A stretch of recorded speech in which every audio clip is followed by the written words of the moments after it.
So who is excited for another great session of D&D? Yay! I'm gonna die. Yes, Gonna probably. die. We're gonna die. Woo! So, Gonna die. last time you guys had woken up inside of the cave and you made your way down after hearing some whispers to find Vlad, the gambler in gold. You guys had a discussion Yeah. with some initiates from another village and you helped them out, got them out of the cave. Who knows if they got out or not? And then after that, you guys went a little further deeper into the cave. Party split up. We had the boys fighting zombies. We had the girls fighting skeletons and doing some property damage and doing a little light reading.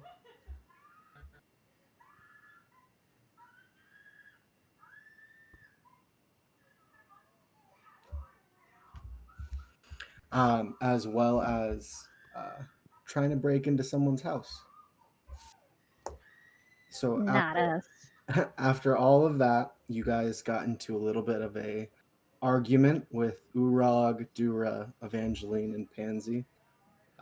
Inevitably, after an encounter with another goblin, you guys kind of made up, talked it out. Pansy almost died. Uh, he touched that rock and almost died. And then you got I think I straight up died. no, you had one day saving throw left. Okay. Um, and then after you guys made up, you went through, had a little kerfuffle with some myconoids that you guys got a gift from since Urag gave them some food. And then after traveling another few hours down some deeper caves, you guys decided to take a long rest and went to bed for the evening. Now, Pansy, as your character drifts away into slumber,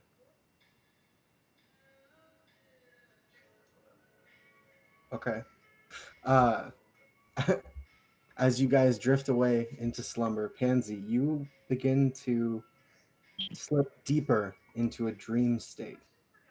hmm You don't recognize your surroundings, but suddenly you're in this comfortable, beautiful garden. There are many attendants to this garden, all working and preserving these beautiful flowers. You see seated in meditation a cloaked figure with the face of a young woman. Their hands, though, seem to be withered and charred black.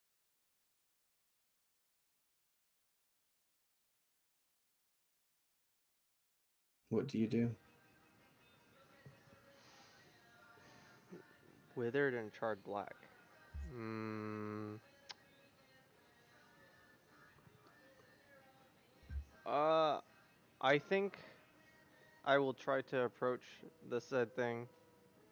As you grip onto your awareness and you kind of take in your surroundings and you begin to walk toward her, she looks up at you. Her face feels familiar, but she's definitely no one you've met before. She doesn't say anything as you walk up to her, but she smiles gently.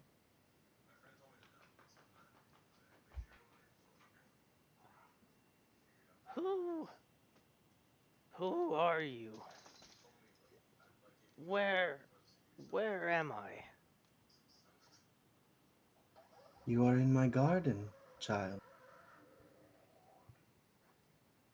I've brought you here to see if I can help you. Help? Help me with what? You're so pained. You have so much weight on your shoulders. The eyes of your peers look onto you with jealousy and rage and fear. You've inspired aggression and fear for most of your life. And yet, when you found serenity, it was taken from you. You were born a hero. Unfortunately, luck has not been on your side. I would like to change that.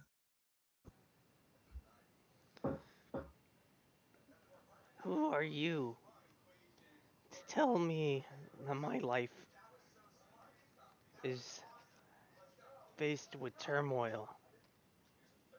I walk a path to correct my wrongs. Leo, you are shaking out. You might actually have to raise your sensitivity again because Hmm, you're like crackling in and out. got you. Sorry. If you could repeat that one more time, I know in the middle of role play. Give me one sec as I adjust my sensitivity. No worries. Hello? Is that better? You're good. Yeah. What did you hear up to? Just that last statement that you made about turmoil.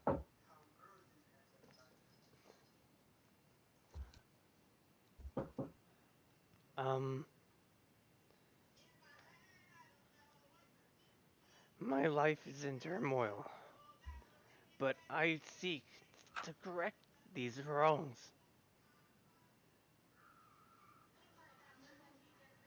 And who are you to tell me how to direct my anger? I do not wish to tell you how to direct your anger. Merely, I wish to give you the power to channel it. I am Jeanne d'Arc. I am a goddess. Once I was an angel, cast out for loving mortals too much. I make it my business to give those who deserve it a chance at greatness.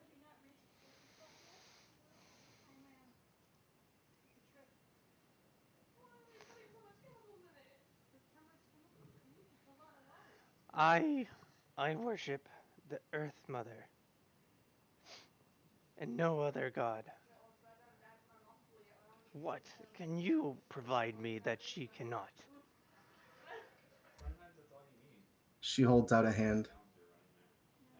I do not ask you to worship me. I only wish to give.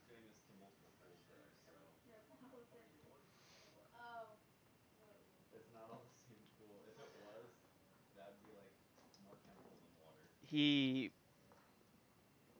looks at the hand and kind of ponders his situation, just and and gazes around the room that he is in. He gives it some thought and is hesitant to reach out for the hand. Do they frighten you? The damage wreaked upon my hands? In a way, they remind me of myself. It is hard to do good without getting one's hands dirty. That I can agree upon.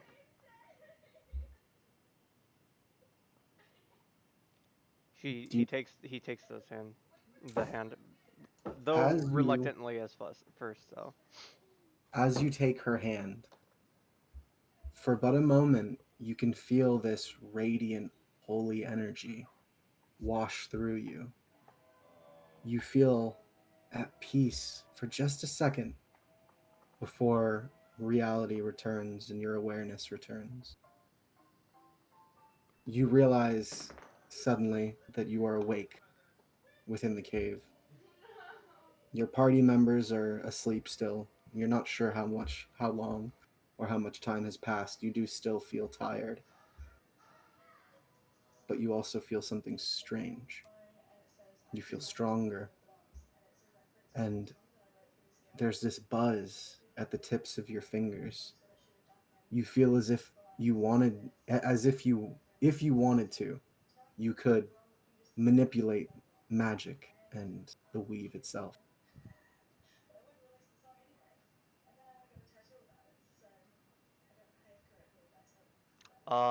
He's going to kind of fiddle with this sensation, and he's just gonna try and do it in the air. Just like he's never really done like anything that wasn't really religious in a way, so he's gonna play with it. Okay. You can see little sparks of magical energy at your fingertips as you kind of try different things and try to call out to it. Um, you feel as if you needed to, you could most definitely bring forth these magic. Hmm. It almost feels like you were given the muscle memory for it. Okay. I see Gentari has joined us. I assume you finished up with your client. No, I literally threw on a hotspot on my work phone and I plugged in my laptop. I'm in my car about to drive home.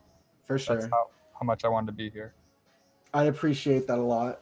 Truly, truly. We have one more dream sequence to do. Specifically for you, Evangeline, if you could turn your attention towards roll 20. I'm gonna stay muted because the dog's in the car. I don't want him to bark at you guys. No worries. Maddie? Did Maddie die? I don't know. Where is Evangeline? Oh my gosh, my thing going crazy. Can you hear me? Yep.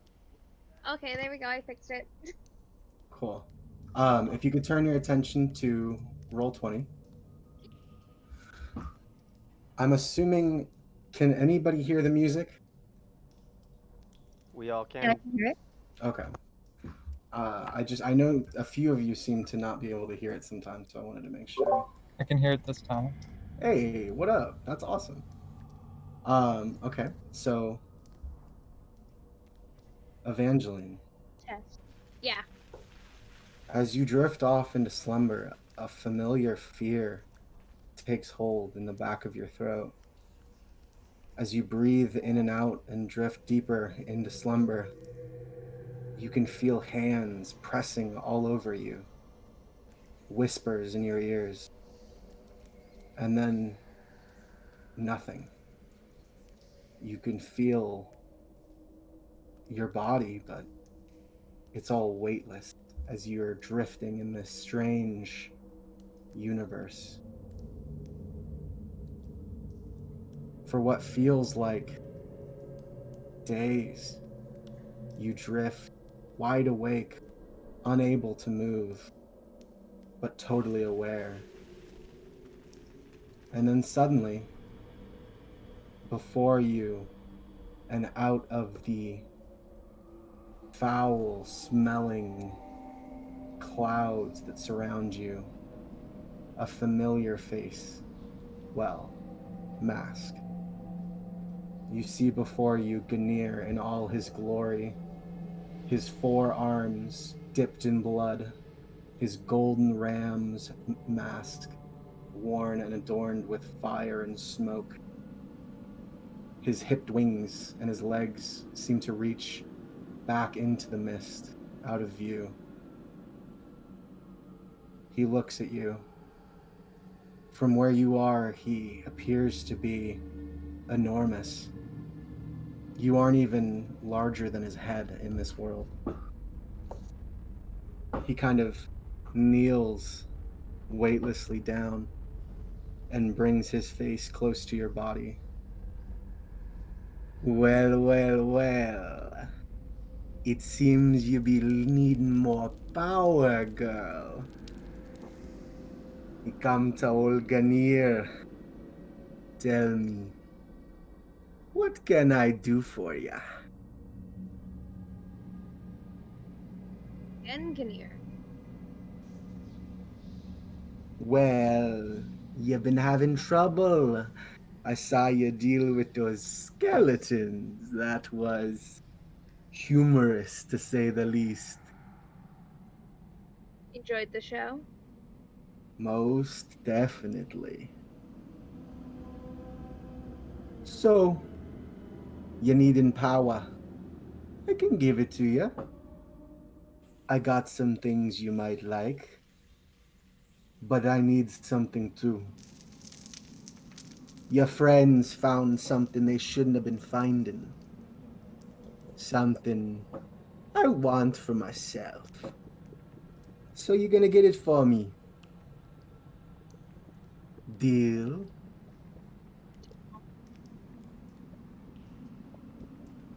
I want the knife, girl. Your friend found it. I be needing it for the future. Maddie, I can't hear you. Talking. I'm sorry. Okay, go ahead then. Um, deal. I'll get you the knife.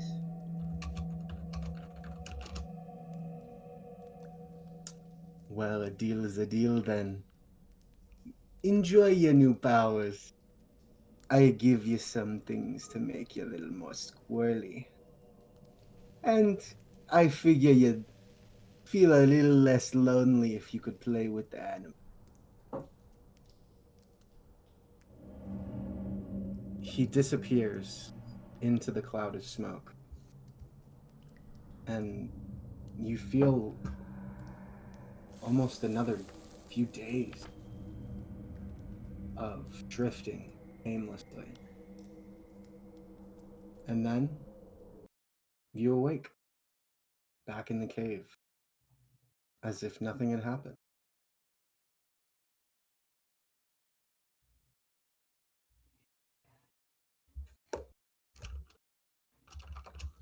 Oh, that was fun. Um, you feel different.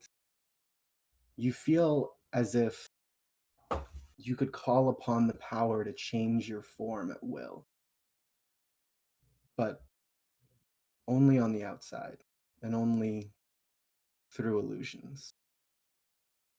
You also feel as if you've learned how to speak with animals.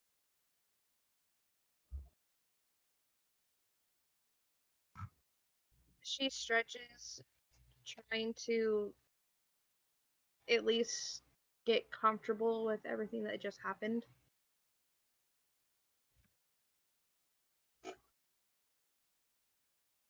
Well, this is gonna be fun. New things to explore and discover. All right.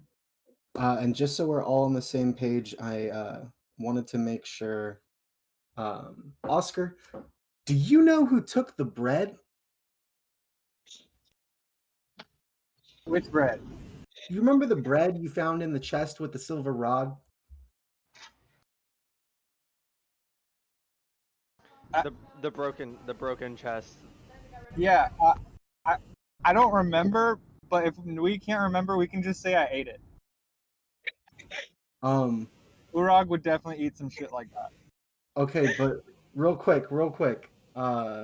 If we're gonna do that, then you need to know you took a bite and felt like 3 days worth of full. Okay, let me make sure that's not in my inventory here, real quick. You took a bite, not Yeah, not the whole thing. You took a bite and felt like you were way more than full. yeah. Okay. Like it's lembas bread. Oh, I have it actually. Cloth bundle of ancient bread. Yep, perfect. I figured you had it. I just wanted to make sure. Yeah, of course the fat guy would take the bread.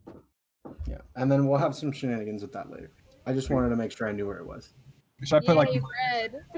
minus one bite? Like, If you would like to, yes.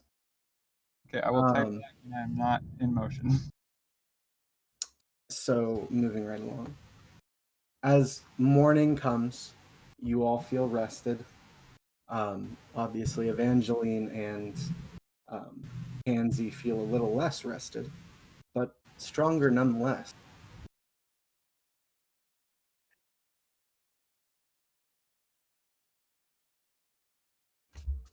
You are all awake. Urag wakes up like this. Get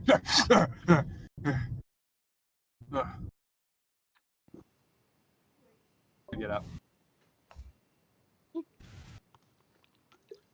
I would say that Pansy's kind of like a early riser, and he's probably like already started to like pack up. And so as Urag kind of like this awakes from his slumber and then just kind of freaks out, he just kind of side eyes him and just kind of like squints, and then like goes back to doing what he's doing. I go to Jura and try and wake her up and bring her some water.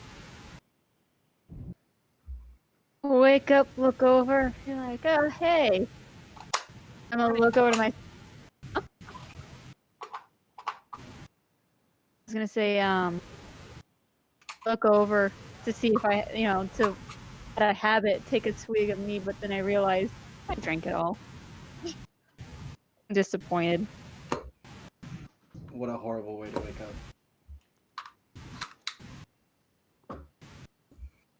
Does But she appreciates the water. Good morning. Does anyone have eggs? No. Yeah.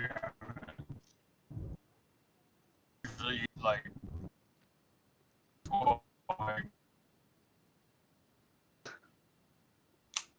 I don't think eggs would last on long in a adventure. Why would we pack any? To be fair, she's right. There's a They lot would of things spoil. that can happen in an adventure rather than just spoilage. Eggs are pretty fragile.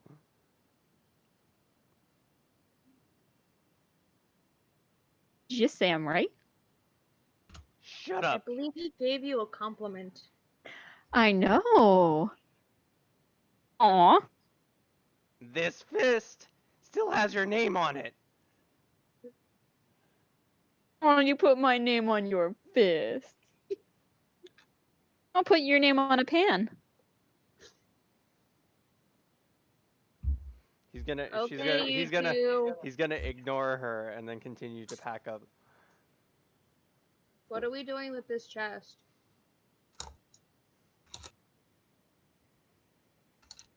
You guys already looted that chest. Unless you want to take the chest. Yeah, it's an empty chest. We can fill it up with stuff.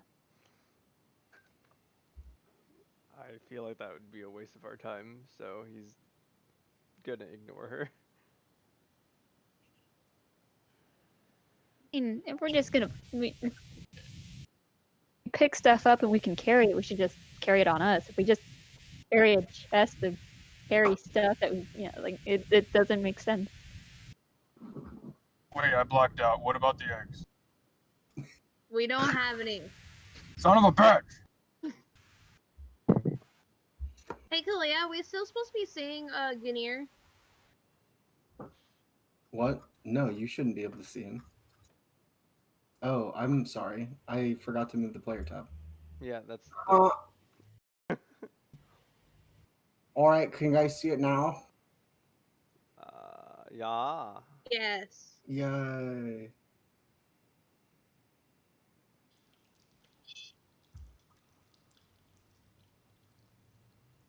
Perfect. Alrighty, keep going.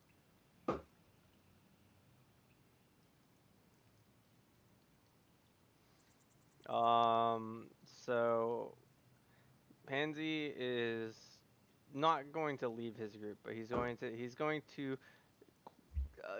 to try and stealth as he moves forward, and kind of sees what's in the next room up ahead, because we're starting to move out anyways.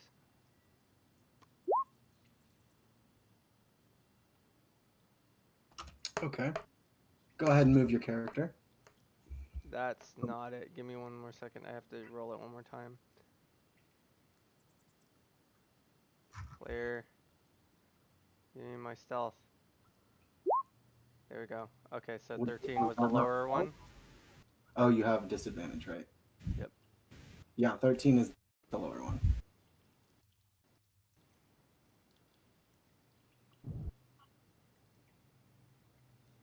not bad for someone who's like heavy armor.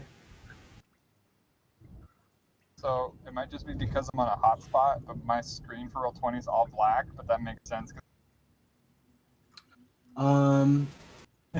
It might be the hotspot. You should be able to see the map, but No worries, I'll be home in like. for sure, we've got time. Another freaking path. I can move your character now. I'm assuming you're just gonna follow the party. Yeah. Middle of the pack.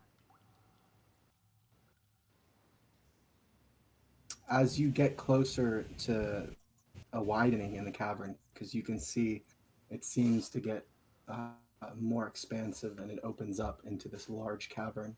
You can see this strange blue mold that seems to be covering rocks and lots of the ceiling.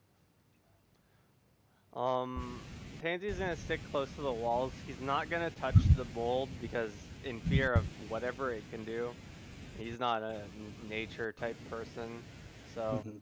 he's going to stick as close to the walls he can without touching it, and he's gonna get closer to here.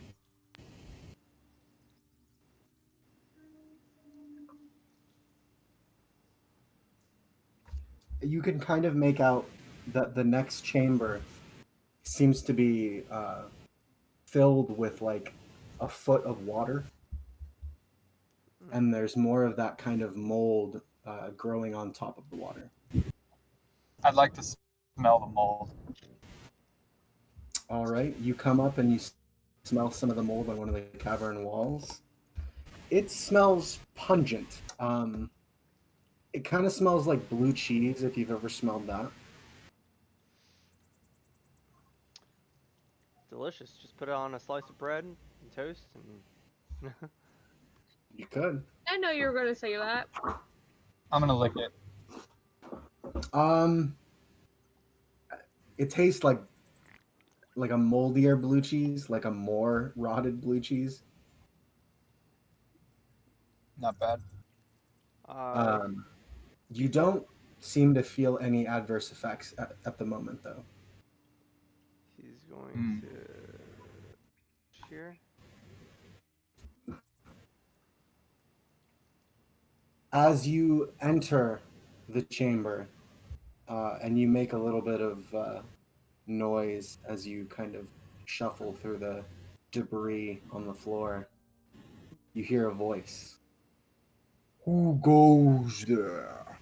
Oh god, his stealth wasn't good enough.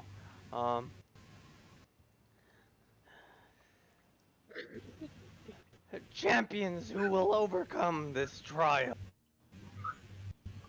Oh, really? And I just chime in like, I'm Urog. Before you guys is a massive 10-foot by 10-foot giant frog. Ew. I am Swan, guardian of the autumn tree. I have not seen initiates in some time. It will be a pleasure to test your mettle.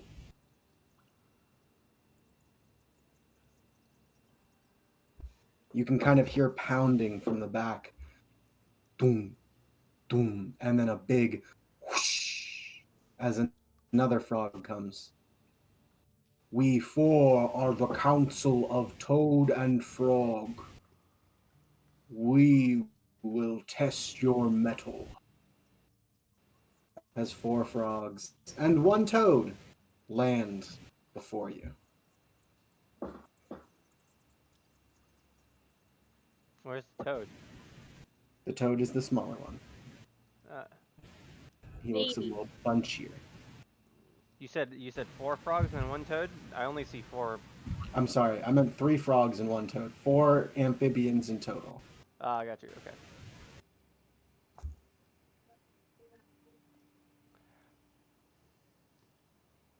I mean, when I pull out the axe that got pitted from the gray ooze, the one that's damaged a bit, and I'll be like, well, you don't want to test this metal. It's kind of shitty.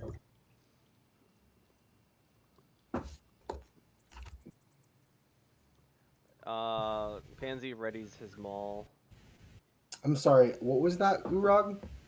I pulled out my damaged axe from the fight with the gray ooze Mm-hmm. and just sort of gestured to it, saying oh, you don't want to test this metal. Test my good metal. What sort of competition would you like, initiates? He kind of looks around at the rest of the people and just realized that our best quote-unquote stat or overall strength of our party It's kind of is absurd. is strength. It's literally strength. So a test of strength should suffice. They begin to they bunch up and begin to whisper to each other in this strange guttural frog language. We will accept your trial by strength. Overcome us, and you may pass and collect the autumn bark. You have chosen trial by combat. Cool. The combat will begin when you make the first strike. So he kind of goes over to Urag and kind of he doesn't really but he does keep in a low voice.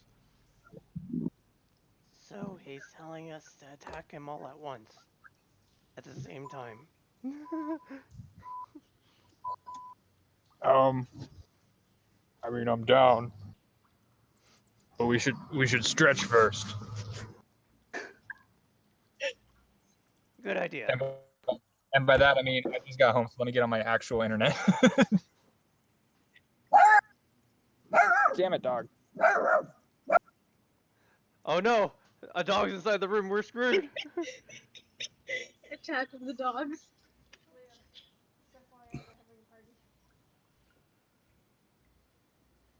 Um. Is this Urag's just stretching. Pansy helps him stretch, which is interesting for a small individual and a giant individual helping each other stretch. I can see it now. The fitness gram pacer test. All right, give me literally 1 minute. No worries, take your time. I'm excited to see how you guys do against the Council of Amphibians.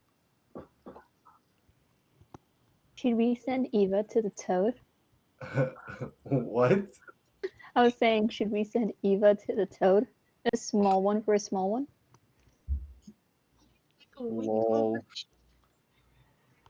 What, Maddie? I'm the weak one here. I'll fight right now. I'll fight the pink one next to you so that we can. So I'll be nearby to help. Okay. You got this. I hope so. Watch as that one is the strongest one. Right. Allura, we got this. We do. We got this. Oh boy. Oh I hope nobody dies. Okay, that's enough stretching. no. All right. All right. No dying.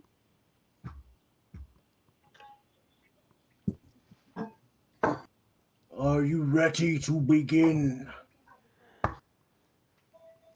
Just crack my knuckles. The two on the sides make leaping bounds.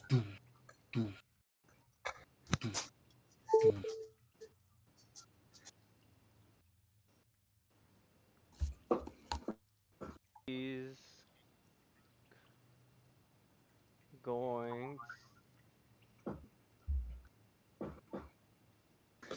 going to actually.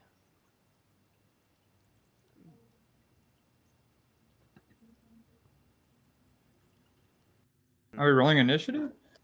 He's probably we're supposed to make the first strike. So Oh, Gentari, you have an echo. Oh, is this better? Yes, That was roll 20. Sorry. no worries. I'm going to move over here. I think. Here, still can't see the map on a reload. Weird. He's gonna move over here, and then he's going to make the. He's. Oh. I think I might know what's going on. Well, no, you should have. Okay, I'm just gonna do this. Can you see it now? Well, I just reloaded roll 20, so.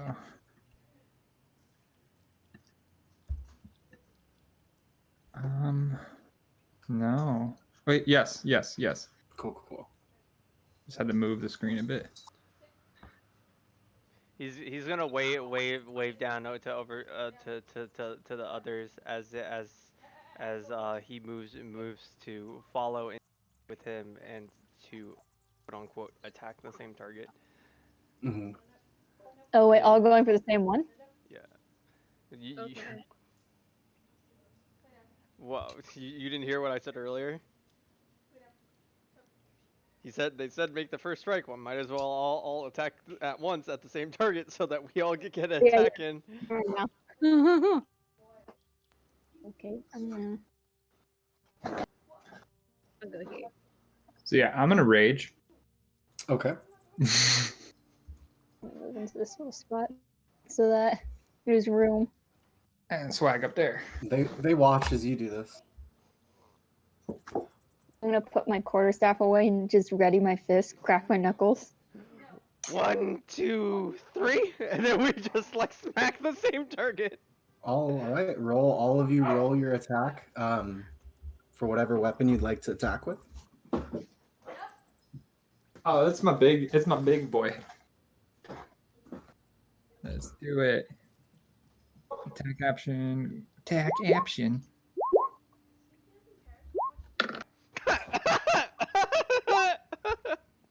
What? Does a 10 hit? A 10 does not hit. You Yeah, watch as 9. your weapon kind of slides off of it. This slick oil that covers its body is kind of keeping you from being able to get a good hit in at that point. So we got 6 damage plus. Jesus. Yeah. So that's a lot. That's 12 plus. He looks as if he's 20. pretty hurt. Go ahead and roll initiatives now, guys. It's Wrong thing. Sorry. that's 26 Yeah. damage. Dang. Yep, It's 26 damage, bro. it sure Did is. you roll a nat 20 on initiative? Nice. No, it was. Oh. Evangeline did. Oh. Wait, was I supposed to click roll damage for mine? Yes, if you could. Do Oh, that. okay, let me do that for the top. Wait. What were the hits? Oh, Dura. Oh, there we go. I did it twice on accident, sorry. No worries. So that's 22 damage. Urog, where is your damage? I didn't damage. I rolled a 10. Right, I forgot. I'm sorry. So Evangeline did 22 damage, slashing damage. I was gonna ask, why does mine look different than everyone else's? Why are you saying Evangeline did 22? Slashing damage was 1d10 plus 2, right? And she rolled a 10, so you doubled the roll damage. Oh, she got a nat 20. Okay, thank you. Yep. Alrighty. Her initiative is a nat 20, but her Yeah. attack. No, her attack was nat 20. as attack well. was. Oh, never mind. That's right. I see it. Yeah. Oh, yeah. We both Um, rolled a nat 20 on our attack. Good job. We just made up for the people that couldn't fucking hit him. Well, the funny bit about this is we decided that we were all gonna attack at once. Ready, so they weren't moving; they were just gonna take it. So this works really well narratively. All right. I'm supposed to So be the weakest one. going down the initiative line, Ava got 20, Dura got 18, Hansi got 9, and Urog got 11. So go ahead and go. It's your turn now, Evangeline.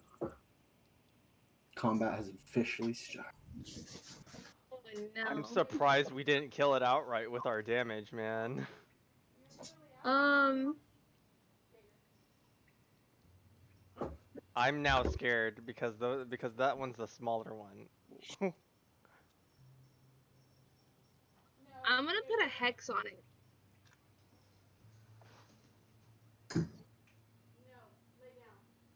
Okay.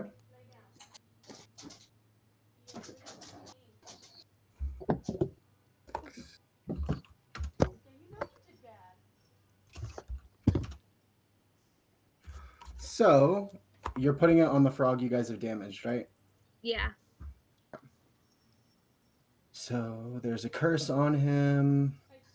If he drops to 0, you can do.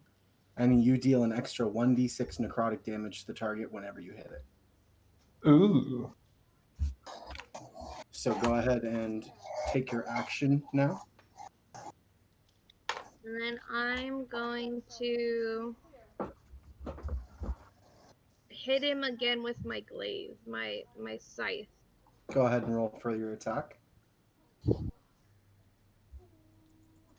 So as you bring your scythe down, you watch as the slick oil mixed with its tough skin kind of causes your attack to just slide off of him. You just couldn't get the right amount of force. Dang it. Alrighty, it is now your turn, Dura. Urag, you're after the frogs. Okay. All right, I'm gonna punch him. Punch him. Punch the frog. Okay, that hits. And I'm punch again.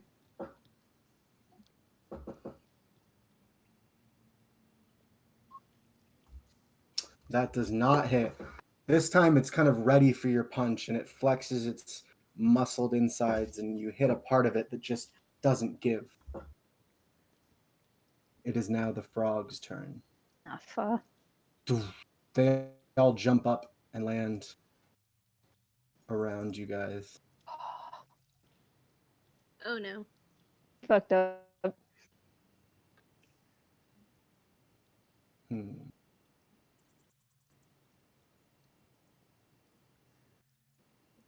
Alrighty, so the frog that you guys have been hitting is going to make an attack against Dura.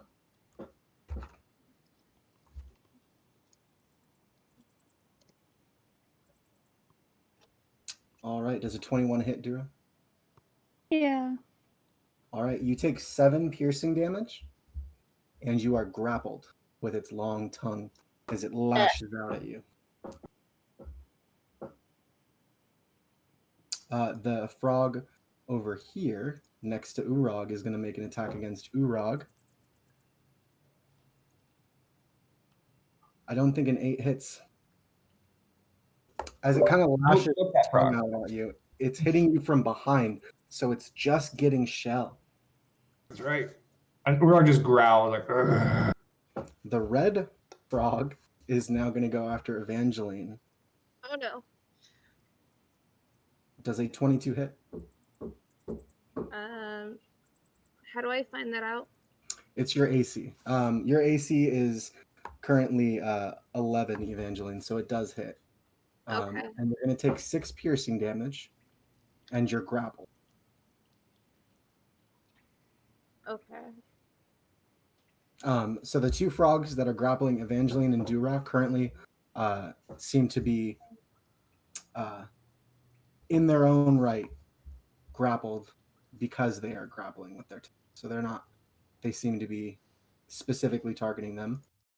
The toad, let me see, is going to spit up, and it's going to try to go for both Dura and Pansy. So you watch as the toad kind of and brings up some stomach bile and spits it out at the wall behind you, Dura and Evangeline, and it misses you. As a few droplets kind of spray here and there around you, you can see that this bile is highly acidic.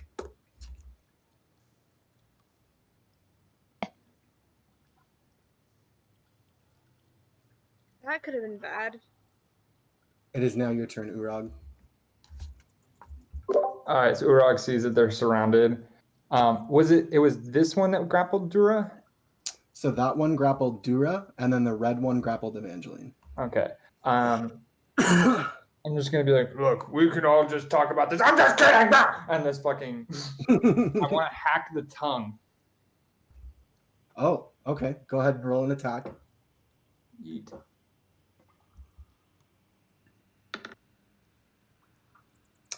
Yeah, that hits. Boo boo So roll. That still you hits. bring your axe down onto its tongue, and you watch as the fleshy meat of its tongue just slices, and blood begins to spray, and it retracts its tongue, and you can hear a gurgly kind of choke as it begins to choke on its own blood. So 11 plus 2, 13 damage. Hi. It is still alive, but in quite a bit of pain.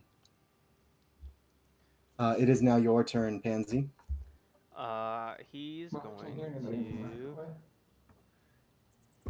He's going to smash it right in the face horizontally, swinging his maul like a baseball Hold on, guys. My bat. audio cut out. I'm gonna reload Discord. Okay. You talking? I just can't hear anything. Baseball bat right into his face. Okay. That does not hit. That does not hit, no.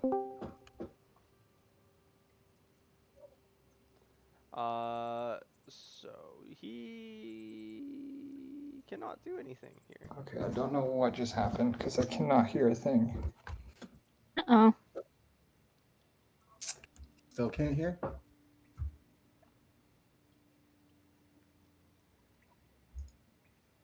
We'll go back around initiatives in just a second. We're going to give Gentari a quick moment to try to fix his mic. Okay. That's so weird. I don't understand.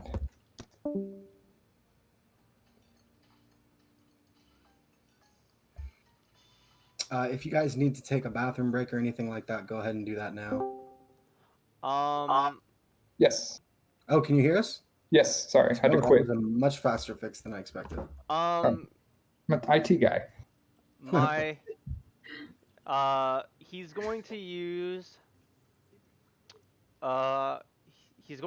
compelled duel as his bonus action on the pink toad over there. And DM, just to clarify, you got that it was 13 total with rage, right? Yeah.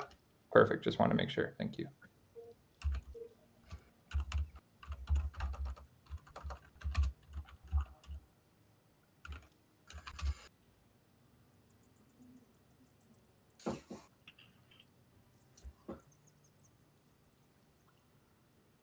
Ooh. So, were you going to do anything else, Pansy? I did. I said he's going to use compelled duel on the pink toad over there. I'm sorry, I totally missed that. Compelled duel. Okay, go ahead. On which which amphibian? The pink toad. Okay. Must make a wisdom saving throw. You fight me. What is your what's the DC on that one? My DC is spell save DC is 13.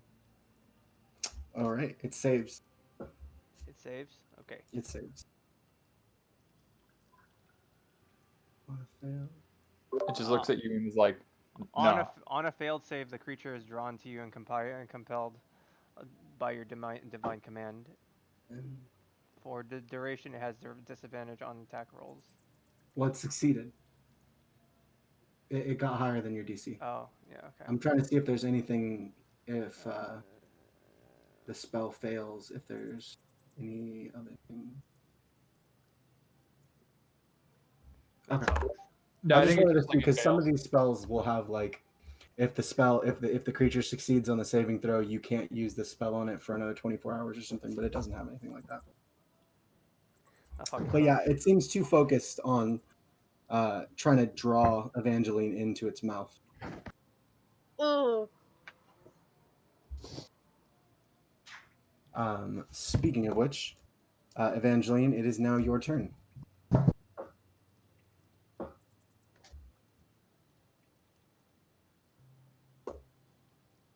one, she is struggling a lot because she does not like this. She does not like being wrapped up in a tongue. You're gonna have to make a strength saving throw to try to get out of its tongue. Okay, which one's Ooh, weak? that isn't that one. Basically. But yeah, so you struggle as you might. It's got you in its tongue so tightly that you can't even really. You don't have much wiggle room either. So Dura, it's now your turn. Okay. I'm going to.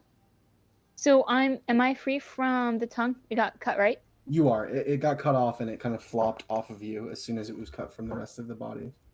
Yeah. You're Am I welcome. Thank you. Am I within reach to try to grab and break the tongue that has Eva?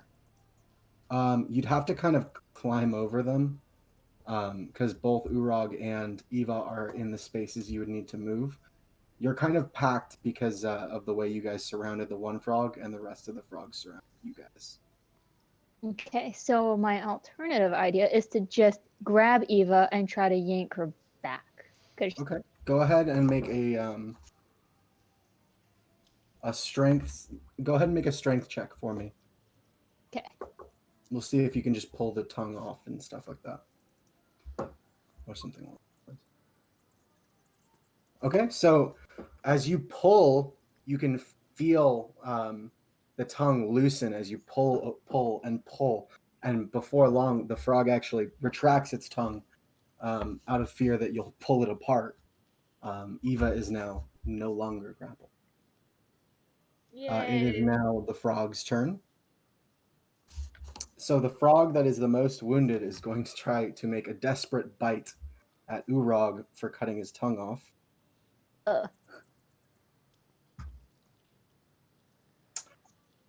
20. All right. That hurts. So it bites at you. You do not get grappled by its tongue because it doesn't have a tongue anymore, but you take 6 damage. Which is halved, right? Because it's raging. Yep. So you'll take 3. Fuck yeah. Thank you for that reminder, Pansy. The next frog, the frog behind Urog, is going to make a bite attack as well. Let me guess, also at Urog. Oof. No hit. It whiffs. It's still trying to get past your shell. It's just frustrated about this shell in front of it. It's kind of spiky, you know? Like, Yeah. It's it's like having a bad snapping time. turtle, kind of. Red frog is going to go after Evangeline again. 15. All right, 15 hits. Evangeline, you are grappled again, and you take 6 damage. Toad's going to make another spit attack. All right, so I'm going to need Dura, Evangeline. Yeah, just you two are going to be in that radius there. I'm going to need you two to make dexterity saving throws for me. Oh, wait, Evangeline, you are actually currently grappled. You cannot make the saving throw. You take 5 acid damage. No! I'm down to 2 HP. Dura, you gracefully do a backflip off the wall and land perfectly unscathed by the acid. as this toad hurls more bile in your guys' direction. All right, it is now your turn, Urag.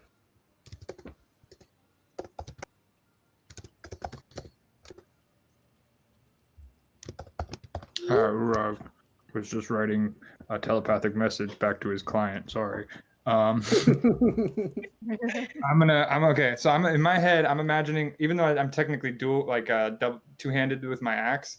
I want to say it was like kind of like swash on the one tongue, and then I'm just gonna turn around and just slash the other tongue. The one that Grappling Evangeline's being Evangeline. grappled with. Okay, go ahead. Yeah, I'm just full on, just like I see this and I don't like it. Tongue cutter, man. Yeet. Damn. All right. Dang. Go ahead and roll for damage. That's 19 damage. That's double yeet. All right. Damn, that rolled a 12. I think that's my highest single hit damage with rage. Damn, guys. All right, so you deal some mad damage to it as it retracts what's left of its tongue. Don't into interrupt its me when I'm mouth. talking with clients. And gargles up a little bit of blood. Evangeline, the tongue that you were grappled by now falls to the floor limp. Gross. You're Pansy, welcome. Thank it's your you. turn. two for 2 on that, by the way. Thank you. I am grossed out. It's okay. It's kind of gross. He says, but he's secretly planning to use these tongues as weapons later. So. Pansy, I was it's your thinking turn. the Go ahead. same thing. I'm gonna do something weird if you would allow it. He's going to grab.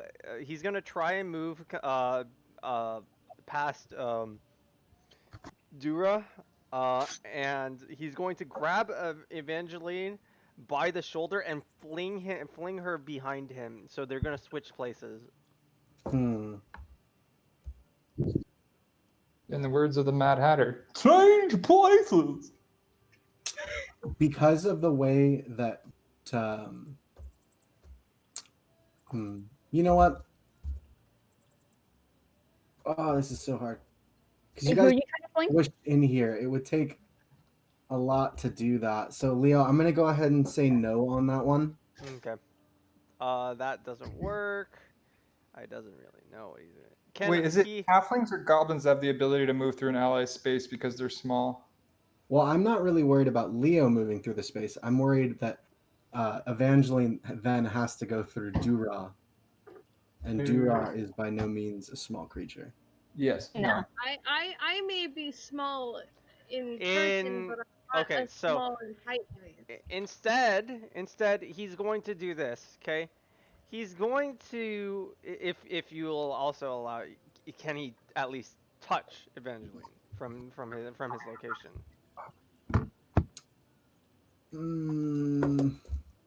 I mean, he's a small creature. I didn't. Yes, I'll allow that. I'll allow that. Okay, so he's going to pump Cure Wounds into Evangeline. He's not even gonna say a word. He's gonna be tsundere about it. Go ahead and roll your spell. All right, Evangeline, you're healed 11. Ooh. Thank you. Okay, you guys say thank you. I said thank you to you too. I'm gonna go ahead and say that is your entire turn, though, Leo. And it is now Evangeline's turn. You were at 2 HP, right? And you weren't looking so good. So if I got 11, I'd be at 13, right? Yep. Okay. Yeesh. Okay, that's for sure. Nods at Pansy as a thank you and says thank you. And then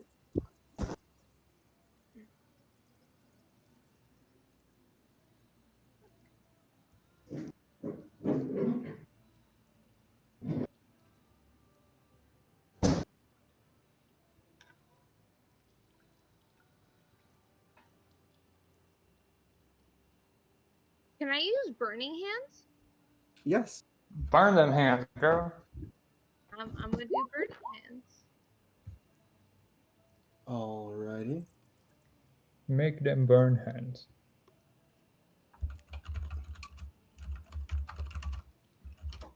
Let me just get the spelling.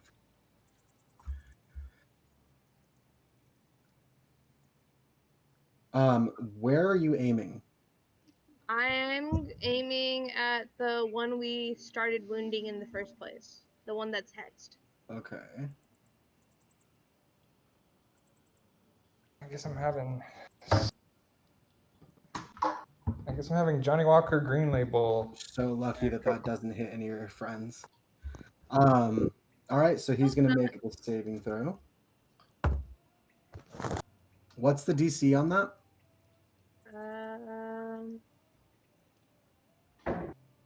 It says Oh, it's 15. Okay. So dexterity. it fails. It's gonna take 10 fire damage, and you watch as the toad just kind of burns to a crisp. It jumps back and hops back to its place and turns to stone.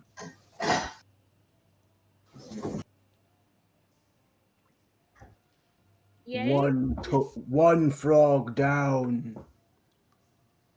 You can kind of hear echo from the frogs. That's creepy. It is now your turn, Dura. Okay. Come on over here. Oh, there's a rock right there, huh? Would I still be able to hit the... Yeah. Right. Let him? Alright. It's more so just difficult terrain. Yeah, I'm gonna punch him. Give him the punch.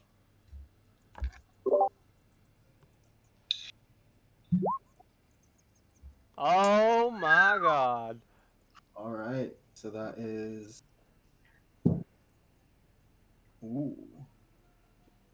Dura's pissed. That's Trying to 8. use my friends. That's Yep, 8 that's 8. damage. Yeah, we finally became friends, and now we're getting attacked by frog people. So you know what? Alrighty. Fuck these I'm frogs. assuming you're punching again. Yeah. Go for punch. That hits as well. Alrighty. Anything else? Nope, that'll be all. Alrighty. It is now the frog's turn. This frog's going to turn to you, Dura. It's going to make a bite attack. It does not hit. It kind of lashes out at you with its tongue, but it's too afraid next to the turtle guy who's been chopping tongues off. It's just, its aim is a little off. It's too nervous. The big red guy is going to go after Urag out of anger. 15 does not hit. These frogs, they just can't get through the turtle. Toad's going to spit some more acid. Acid.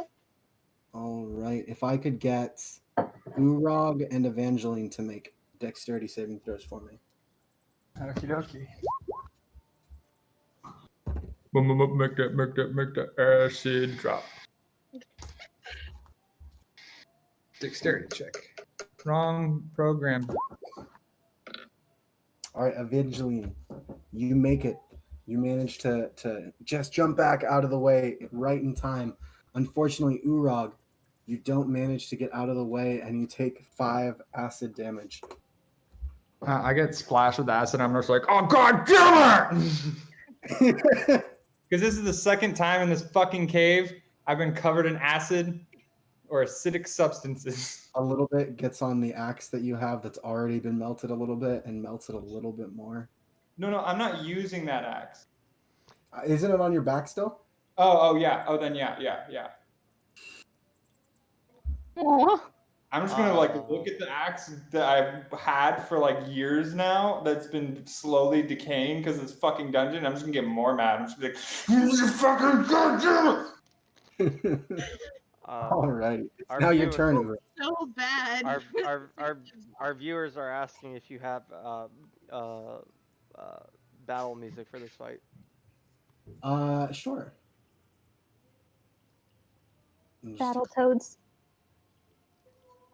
Battle of the Frogs. No, this is that game Battletoads. I've never heard of that. It's a game.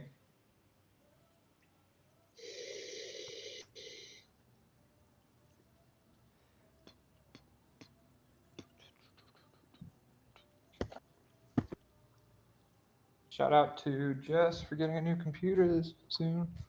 Heck yeah. Yay! Yay. That's because I found her one. Yay. I'm happy. Oscar. You're very welcome. Happy I could help. Thank you. Hero of the night. No one should be without a computer in 2020. This whole fucking COVID shit is too real. Anyway, Yay. back to fantasy You're world. amazing. Thank you. Okay, I'm gonna go back to quiet now. Okay. Let's go back to me almost getting eaten. Well, I'm dissolving it, so you know.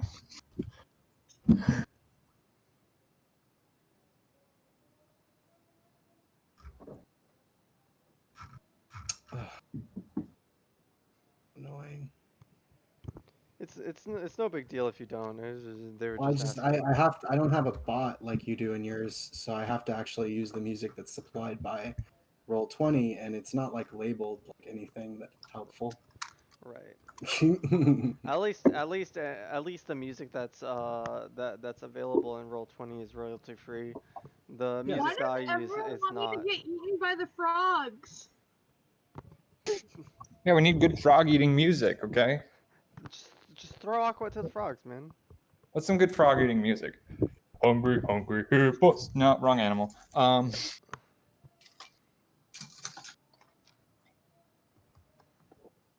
Why does Our everyone want me to get eaten by our the neigh- frogs? our neighbor is playing some dank mariachi music right now. They're having a grand old time next door. I would put on some Gypsy Kings because that's my favorite mariachi band.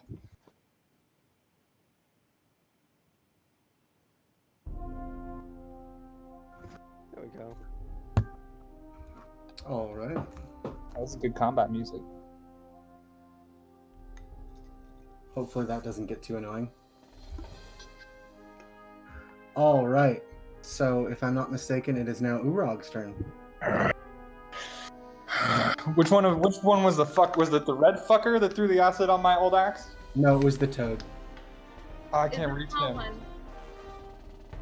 one. Okay. Which one looks more hurt between Big Green and Big Red? Big Green looks the most hurt. Okay. I'm gonna look. Actually, no. Fuck Big Green. I'm gonna look at the smaller toad, and a pissed off stare, and just hack at the face of the red one, without breaking eye contact.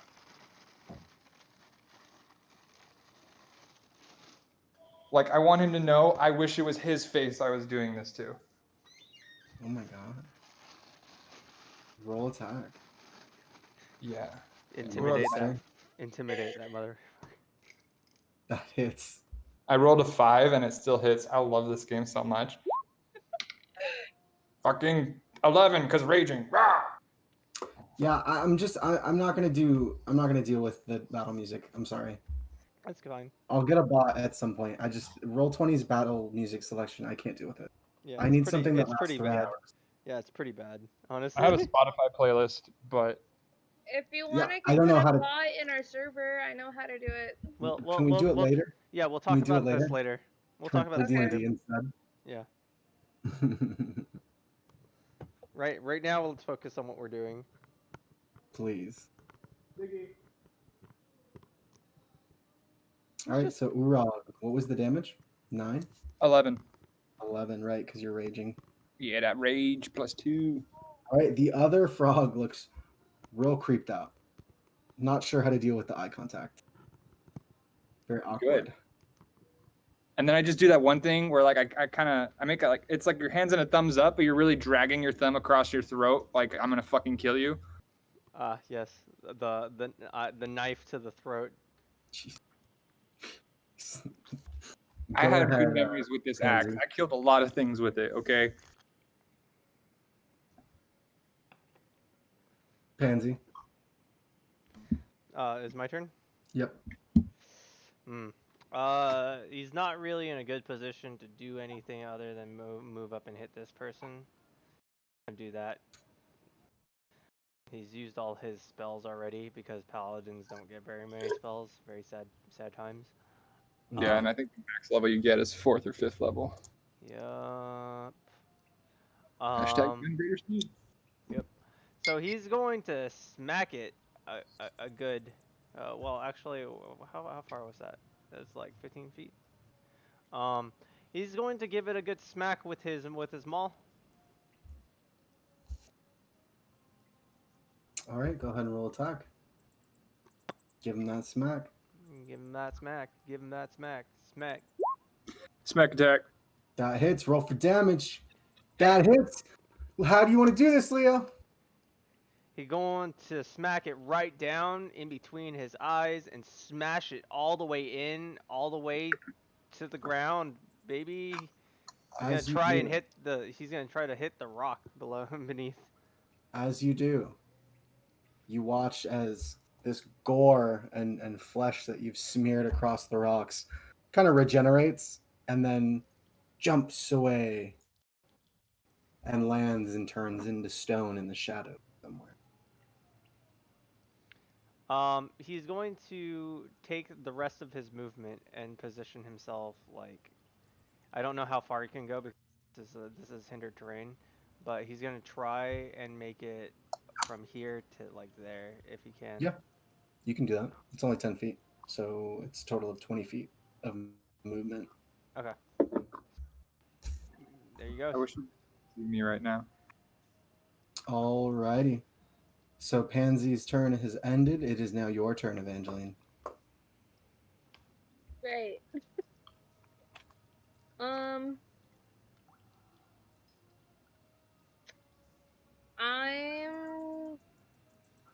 going to try and hit the toad in the face with my crossbow. Go ahead. Ooh. That would be it. Range attacks and melee are at disadvantage. I'm allowing it because this one's smaller than the other one, so it's technically farther back than it looks. Bear that in mind, though, for future games. Yeah. Not you be on my team.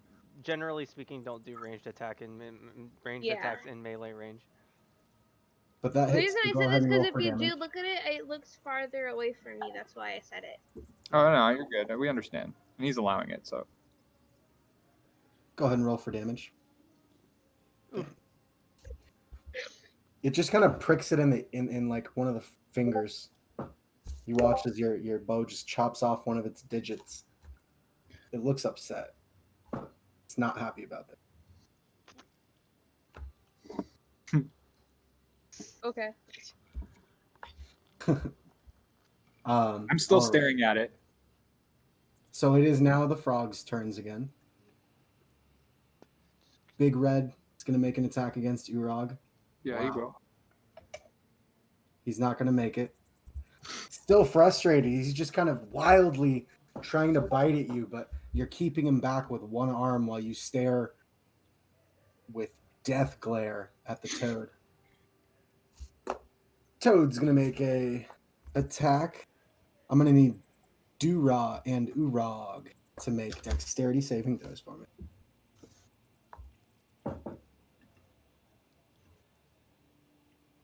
You just really want this toad to get eviscerated, don't you? Ooh. So Dura, you managed to make it. You kind of use the rocks as a standing off point, and you jump, and the acid that splashes just barely misses you. Urog, you take another 5 acid damage. I'm not going to say anything about the axe. Oh, he knows. I didn't even blink at the acid falling on me. It's just like you see the sizzling burning of my skin, and I'm just like veins in the neck under this hide, just not like he knows he fucked up. All right, Dura.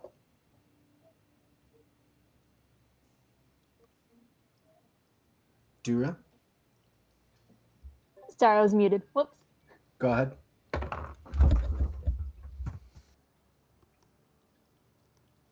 would you like to punch? I'm trying to see how I get over there. Would I be able to climb over the rocks? Yeah. You would just go past Leo. With monk-like ability. I'll be right here. So yeah, I'm a punch. Throw them fists. Jeez. These high rolls tonight, guys. I'm a punching you. You punch. You definitely punch. You're just kind of throwing punches at this frog, and he's so confused. Never before has he been punched so many times. Alrighty, that second hit Punching also hits. frogs. You do notice that as you continue to punch, some of the weight of your punches seems to not get transferred onto these frog creatures. Mm. It is now your turn, Urag. Okay. I want to do something for flavor. So I wouldn't call this my attack. I just want to see if you approve this. I want to take one of the smaller axes that are at my waist and kind of just jam it into the red frog so I can run in a clockwise circle motion, like basically going from here to here to here to right here, so I could fucking bury my actual axe in the skull of this toad. I'm literally gonna use it as kind of like a holding to avoid, circular, like what's the word here? Centrifugal force, centripetal force. So Do you have 2 attacks? I don't have 2 attacks. I didn't want to consider that an attack. I just wanted to consider it a way for me to like run really fast around, more for flavor than anything else. Unfortunately, I'm not gonna allow that. That's okay. I can still move there, right? Here? Yeah, I'll allow that. Okay. Then, I did recently learn that, Leo, you are correct. You can move through friend territory. You just can't stay in the same spot. Mm-hmm. Yeah, I just wanted to run around Okay. so I could bury my big axe in the skull/spinal column of the toad. Okay. And as I do it, I'm be like, "This is for my other fucking axe!"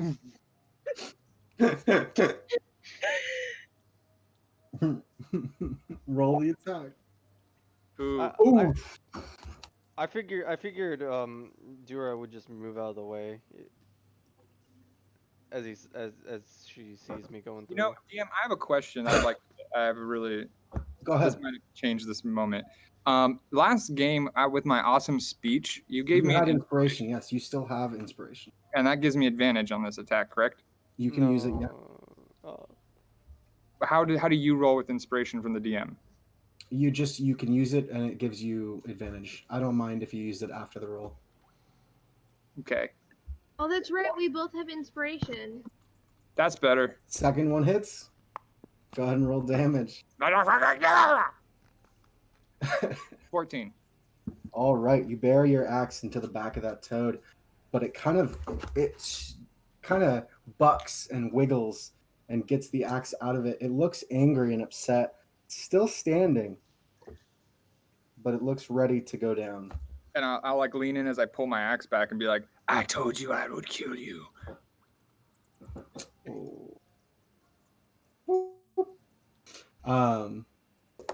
All right, so it is now Pansy's turn.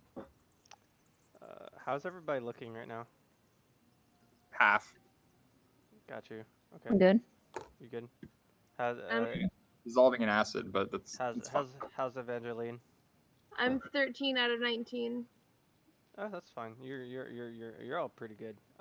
He's going to take his ball and then crush it into his leg, and this red one's leg, trying to hinder its movement, ability to turn around. Roll attack. Jesus. Yeah, you hit. Okay, yeah. How do you want to do this, Leo? Instead of crushing the leg like he was trying to, he just kind of he swings it and it kind of goes through the leg into the pelvic bone and into the chest cavity. It just kind of goes through. You can hear these disgusting cracks as the inside bone structure of this thing is demolished from your maul. And as it is, it begins to regenerate and it jumps away, returning to its perch and turning to stone. That was a lovely sound. All You're right, very weird, aren't you? Evangeline, it is now your turn. Yes, I am weird, but I love it. I wanna now hex the toad. Okay, you're moving it from the red to the toad. Yes, Red I am. technically did die, so that is, yeah, bonus action to move it. Go ahead and do your action. Okay, so there's the hex, Okay. and then Crap. I can use Eldritch Blast on it, right? Yeah, I always forget with that one. it is a ranged attack, so I've already let you do a ranged attack from that position on this toad before, so I'll let you do that. Okay. Oh my Oh. gosh. Okay, Is that a gnat? go ahead and click that damage box for me, please. Oof. And then roll 1d6, please, for your necrotic damage. I thought that was on the hex that you moved up top. It seems to roll for it initially. I don't know how I feel about that. Okay, I agree. So you're gonna do a total of 8 damage. Yay! You watch as some of the skin at the place where you would hit it with your Eldritch Blast, the force jiggles its kind of fatty backside, and you watch as these necrotic kind of wounds begin to fester before your eyes. All right, it is now your turn, Dura. Alrighty.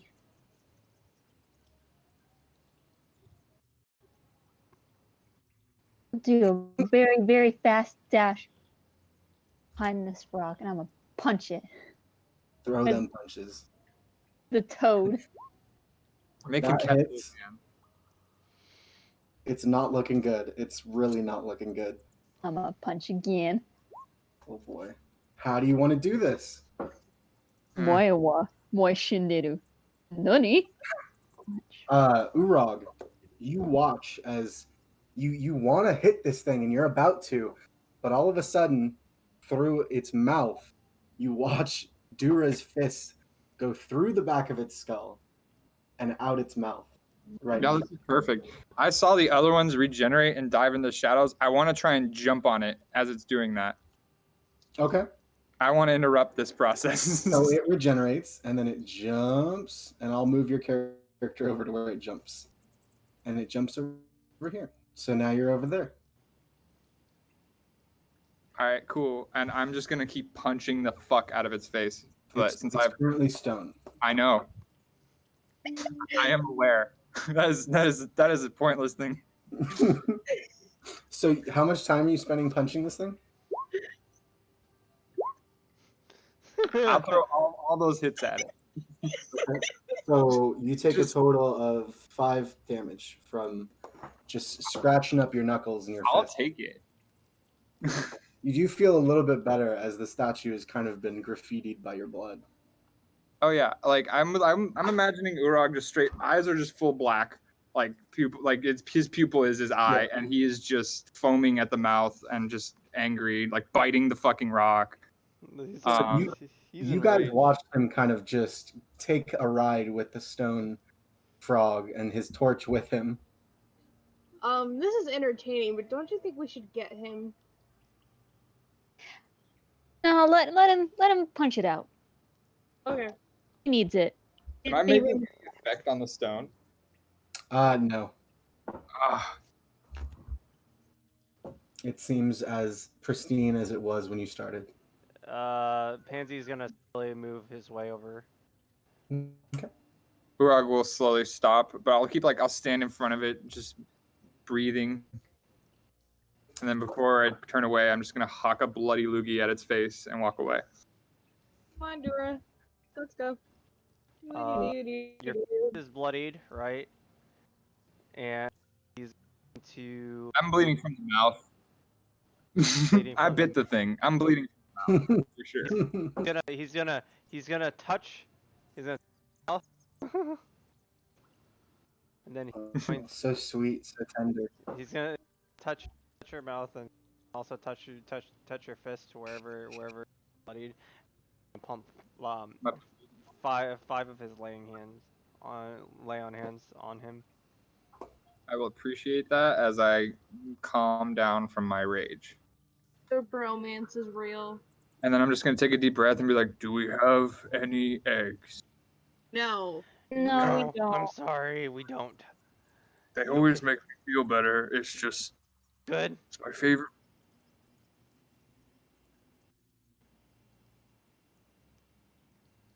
Whoa. I am proud of us. All right. You kind of hear a bellow come from the chamber. It sounds like frogs doing that, the bellow they do, the croak. And as they do, you hear stone against stone begin to shift as if a door somewhere has opened in this direction. He's going to In this direction. Oh, okay. I don't think I saw where that was because I don't have it zoomed out far enough. Here, I'm gonna move. It's over here. I moved my character. These two areas have now opened up. Okay. He's gonna move towards directions. As he does so, he's going to kind of like inspect the room, see if there's anything that might be useful picking up. You do see the autumn tree in the center of the room. Oh, well then he's gonna go there, and then he's gonna the tree before we move. It's the type of tree where the bark is almost like thin sheets of paper pressed together. Mm, Have you seen that tree before? yeah, I Where it doesn't feel like wood; it's much spongier than that. mm-hmm. But the bark itself is this like deep kind of yellow bark, and all the leaves are this beautiful orange. Does it look like the type of tree or leaves or bark that you would at home?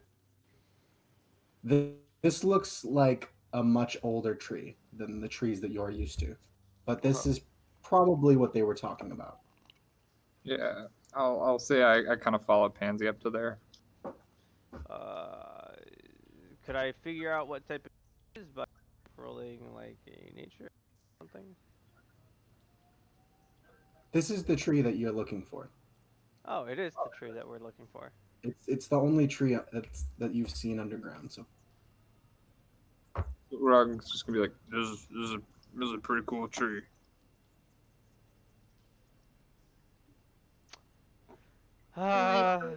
Should I do it? Should I not? I've had really bad experiences with touching things I'm not supposed to. I mean, I'll get it. I touch it. okay, so Dura, you take some of the bark. Yeah. Okay, as you take the bark, you can feel a wind kind of rush through the cave, as some sort of magical sign that your task has been accomplished. Oh shit! I totally forgot that's what we were supposed to do. Well, at least some of us remember, because now we can continue. Got the wind sign of completion? I was honestly just happy to be along. Reminds me of my forest. Your what? My forest. Do we all need to get some, or is like just the one enough? He's gonna grab some bark too at this point because like why not? And also he doesn't want them to have an excuse to be like you didn't complete the test. Okay. I So will do each copy. of you grab a piece then? Yeah, hell yeah, I do. Okay. So you all Yeah. take a piece. As you Can I do, take a you take a leaf. as well? Yeah, you can take a leaf. Woohoo. I think I want to take a leap too. This I'm is gonna like put a it with prime my example of why Hawaii is being destroyed by tourism. I'm gonna put it with my Uguay scale, my secret shoulder pocket. Yep. All right. So you guys have your bark. What would you like to do now? I'm gonna start moving his moods on to where they were supposed to go. Do you mean where you heard the Yeah, stone? the opening, whatever the. Stone door thunk. I think the entrance. I can't tell where it is, so he's just It's gonna. right here. Oh, okay. He's gonna go around then, like a ski. I'm gonna stay close to Dura. I'm gonna be going towards the sound as well. Okay. So as you enter this room, guys, you see a large kind of. It almost looks like a wellspring of this black tar in this kind of well. The well itself seems to be built of stone, and next to it is this fiery kiln. Is it active? The kiln is active, yes. Mackenzie's gonna inspect. Go ahead and roll an investigation check for me. My investigation is not good, but that's okay. Yep, it's not good. Anybody else want to assist me investigation? Somebody who's actually better at this than I am. I could try. I am. I'm proficient, Anyone with a oh, you're proficient. Do you but do I it? only have a +1. I have it. It's better. Well, you're proficient at it though, right? Like I. But that because that means I get to add my proficiency bonus, which is currently a +2. But my -1 intelligence means it's not a good thing. You don't want me. Oh, okay, I get you. I not proficient in it. I only have a +1. So anybody who has a higher than a +1, please. Do it. Go ahead. Um, Roll. Jesus. What the There we go. hell? You were gonna say something as well, Dura? Oh no, I was just gonna say my modifier was +2, but I don't need Mine that. was a +4. And my investigation is +4, and then my intelligence is a 14 with the +2. Yeah, you're proficient and you get your proficiency bonus. So, Evangeline, Yay! as you are kind of tracing your fingertips along parts of the kiln and the forge, these runes begin to light up that you guys couldn't see before. And then from the stone wall, an apparition appears. It looks like a dwarf with this obsidian armor and chain mail. It wields this large battle axe on its back, and its eyes are this molten red, much deeper than the rest of its apparitional body. Pansy's gonna ready his maul just because no trust. As this apparition appears, the kiln begins to grow hotter, and that black liquid begins to bubble, and you can see these red kind of lines and cracks begin to form as it turns into this bright orange liquid. Interesting. Evangeline, strangely, you can read these runes. Yay! This is the Obsidian Forge.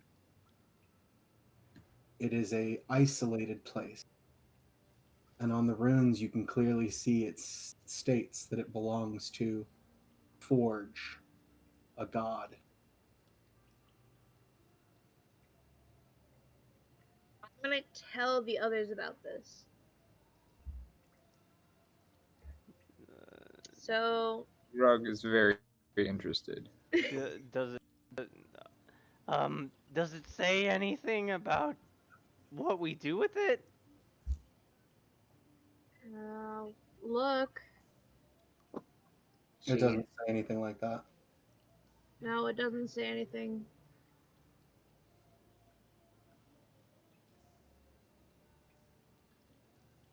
Hmm. Is the What do you guys- ghost still there? Is the apparition just chilling? Yep, it's just standing there stationary. Where It's next to the kiln. I wanna approach it. Okay. It's standing right here in Oh, this square. approach it, I guess. Okay, I'll be right there. It doesn't seem to make any movements. I'm gonna pull out my damaged axe Okay. and I'll get on one knee and I'll kind of present it. You watch as the apparition grabs the axe. It looks it over and it turns around to the kiln and it drops it into the fire. You watch as the fire turns your axe into this molten metal. And he takes a scoop of this metal and puts it into, hand and all, the black tar that you see. And as he pulls it out, it's a whole axe again. But now it's made of obsidian. I'm like And he hands it back to you. I'm like crying with happiness. And thank you.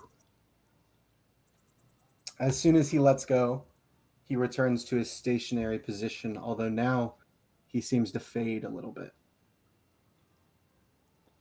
So whatever we give him, he turns to obsidian. He's gonna. Oddly enough, he's not gonna do anything for this. He's going to have one of the others do maybe have the opportunity because it's not. He already has an obsidian maul. Why would he need another obsidian weapon? I wonder if only metal can go in there. Should I throw my staff in there?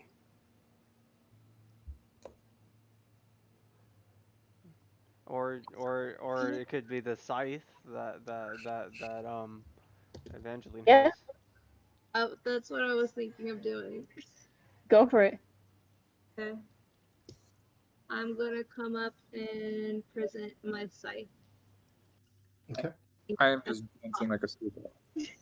He grabs the scythe. He looks it over. And he hands it back to you. Takes it back. He returns to stationary position. Okay, he won't take the scythe. Well, an axe already worked. Might as well try my other axe. And he motions over to Ura. He's in a moment. I know. He will pull himself out of it and be like, and just approach, just holding the new axe like it's a new toy.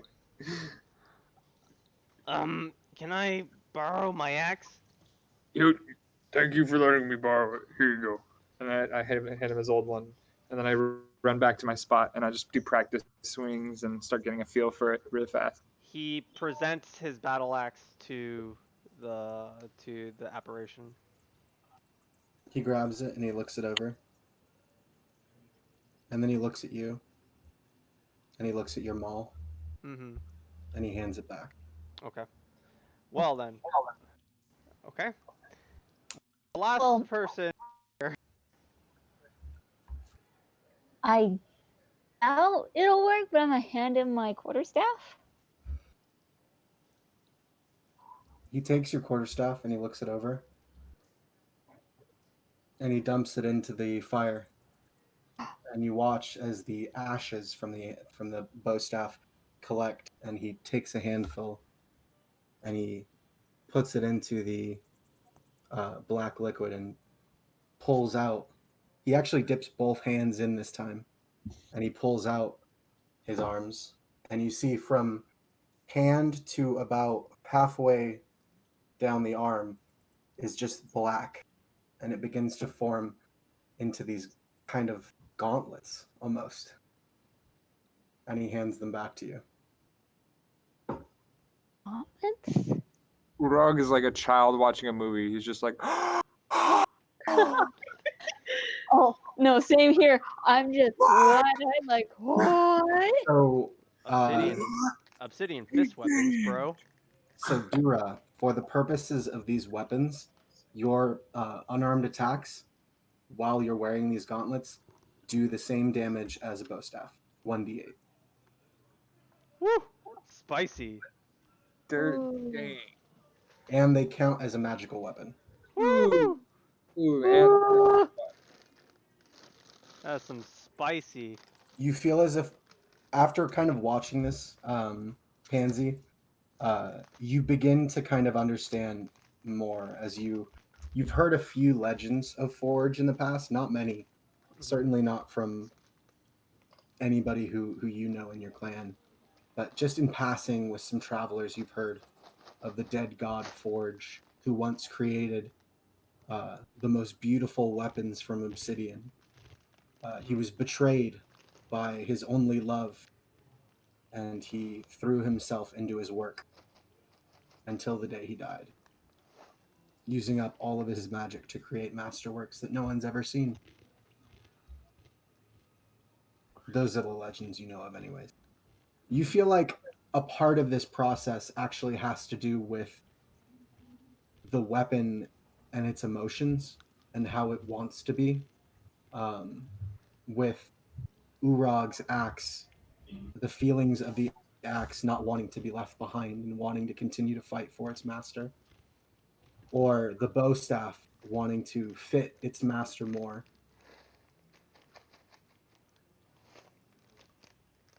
Right. Okay. Just some information you kind of glean from watching the situation unfold, and the information you've had before from having gone through rituals to obtain your obsidian war maul. He leaves this information to himself, honestly, Okay. for this moment in time. He doesn't feel like it's necessary. There is nothing else in this room of interest. Alrighty. And no, my interest is on those gauntlets. Like, is he still there? The apparition? Yes. I'm gonna I have two hand axes I usually keep at my side. I'm gonna grab one and just be like, or grab both honestly, and just like literally like groveling. Like I've just seen straight magic for the first time, even though I've seen regular magic. Like this is because we don't have blacksmithing where I come from, and I've only heard of it, and I've always been really interested in it, in just because it makes weapons. And so Urag's like just he doesn't even know what to say. He can't process that much mentally, so he's just trying to give them his like other weapons. Are He's you gonna- presenting them to try to get them turned into obsidian? I don't even care what he does with them. Oh, you just put them in front of him? I'm just offering them to him, like one axe in each hand. He takes the axes, and you watch as he takes the axes, his aura begins to grow a little bit. His apparitional form kind of gains a little bit of light, I should say. But he doesn't turn them into obsidian, no. He That's just okay. actually takes them. I'm just honored. I'm I'm so happy you like them. Might as well at this point. Just because he's going to hand the apparition his obsidian maul just to see if he could or wants to do anything with it. He takes it. You look for a moment as he kind of admires its craftsmanship. Mm-hmm. And then he slams it against the wall behind him. And you watch as a few shards fall off of your obsidian maul. Mm-hmm. And it looks to be less... it suddenly looks a lot more dwarven, actually. Interesting. the original kind of uncut stone has fallen away and revealed a much more clean looking weapon. Oh. It's as if he took a block of marble and revealed what the marble wanted it to be. Interesting. And as he hands it back to you, you see 3 runes kind of etched into the left side of the big mass that is the maul. Okay. And you've never seen these runes before, Interesting. but you can sense something coming from within them. Something that maybe one day you could unlock. Interesting. He respectfully bows to the deity, similar to how he would to when he would commune with the Earth Mother, and then he receives his maul, and then goes back in place with the rest of them, trying just seeing what else we want to hear, if there's anything else we want. After seeing him bow, I'm going to bow as well and say thank you very much. I'm also just been in a bow. I've gotten up, just prostrate before them, It's and like just the first god that I have that you guys actually really like, and he hasn't even said anything. I know I'm literally about to ask the question. I'm gonna be like, thank you so much. Oh, What is your name? For the briefest of moments, the apparition looks you in the eyes, and you watch as its mouth opens. This black smoke kind of drifts from its mouth as it says, "Forge." I fucking love you. You watch as this strange admiration you've given him seems to continually kind of, his form begins to grow lighter and lighter and more visible as you kind of give him these compliments. As I'm gonna get up and I'm gonna hold the obsidian maul out in my hand with it. I'm just be like, every time I use this, I will think of thee. so will I. I hold up the gauntlets and cheer. I might have to fucking revive Ford. I might literally change my subclass path to be a barbarian just because of this interaction right now. Oh, what? You know, there's this like the path of the zealot barbarian. Oh Zealot. my gosh, that'd be so funny. Like I just might convert right now. This is Forrest makes a comeback through his disciple, a turtle barbarian. just all That's about so perfect. Okay, moving on, guys. You've had your time. You've gotten your treasures. He's going to start out, and we're gonna. I'm gonna grab everybody and be like, we have to keep this place a secret. Okay. I mean, Pansy, as he's walking and he's continuing on his way out because we've done what we needed. He's going to say, "This is the trial. I don't think we can secret. I think the elders know what's in here, and those past trial opportunity to do this." But I mean, we could still choose not to Yeah. say anything to anyone not that are not initiates. And Well, I think that's probably reasonable since we are chosen to do this trial. Only those who pass the trial should be able to know about it. No, but I'm just saying we can talk about all of it, just not this last part. That's for us. As you guys leave that room, you can hear the stone doors that were once closed close again. Hi, Forge.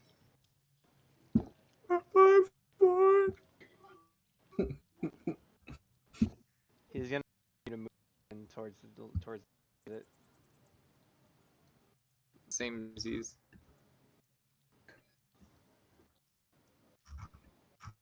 Oh, this is the wrong Is that the way? Or no?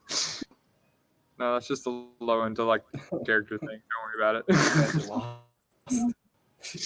lost. I went down with, like what I thought. I was like, oh wait, that's not a. That's So not you the guys path. spend a few hours going back through those tunnels, and you make your way back into the familiar mushroom and fungus covered spore caves. I'm gonna wave at our friends. They're still having a party. I'm just gonna like hold out my new axe and like excitedly point at it, and then give them a thumbs up. They actually mimic your thumbs up. Love it. I love it. I'm so happy now. I'm Everything was glad worth you it. like it. Everything has been worth it for this. Oh, and so just so you know for future reference, obsidian weapons cannot be destroyed. Yeet. Except by extreme magical measures. So are you guys going all the way out? Because where's Leo's character? I just thought about that. Wait.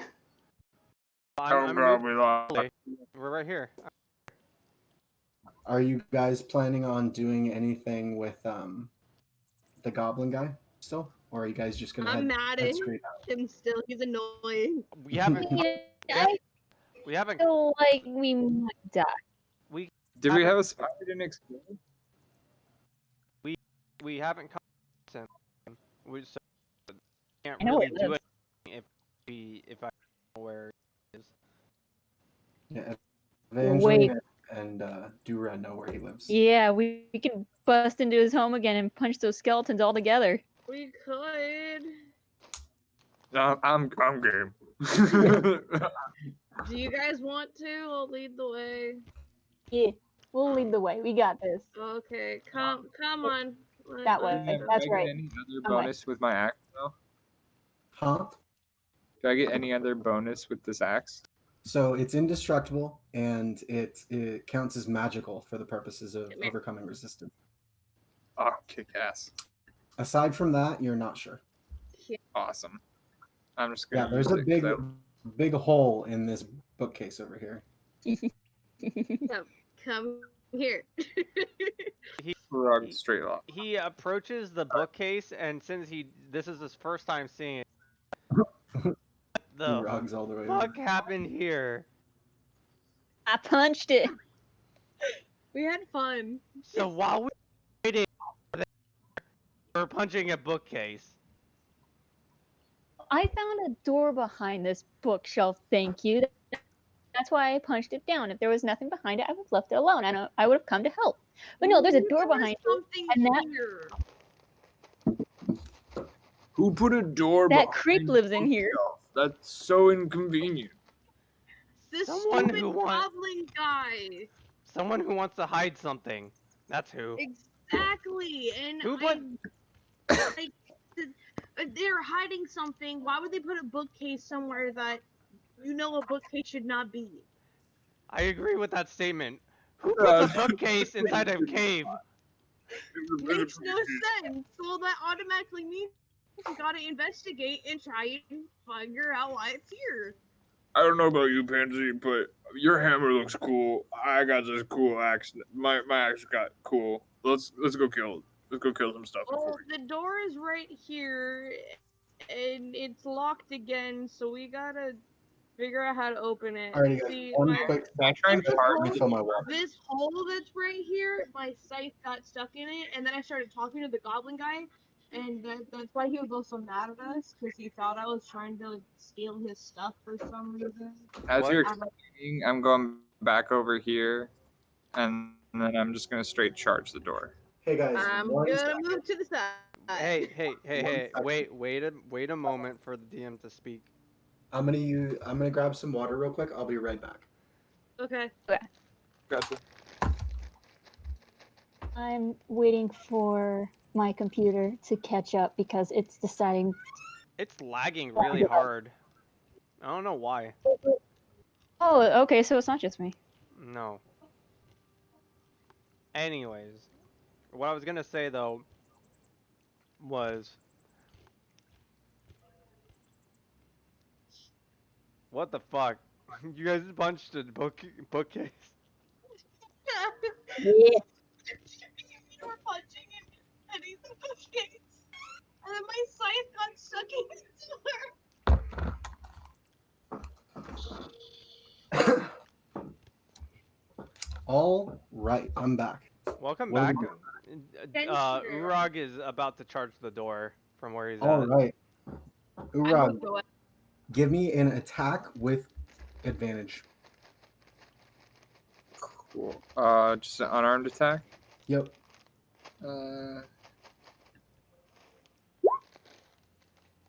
I mostly want to see the damage, so just give me the damage real quick. So attack with advantage is a 19 better one. Give me the damage, bruh. Perfect.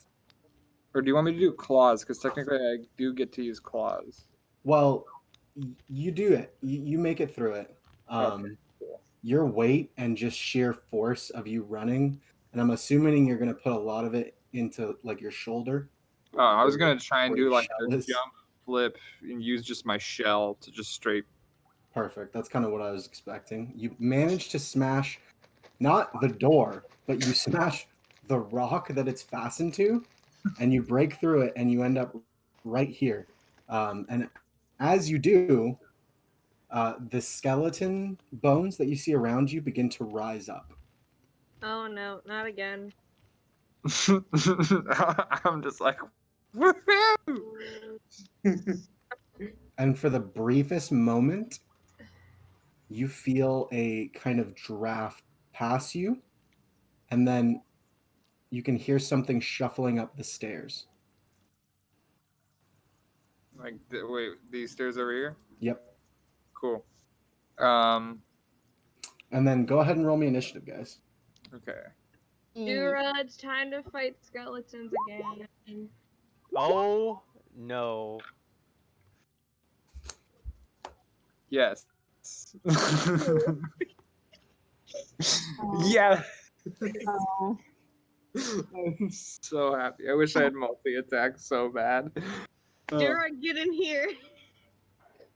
Well, I mean,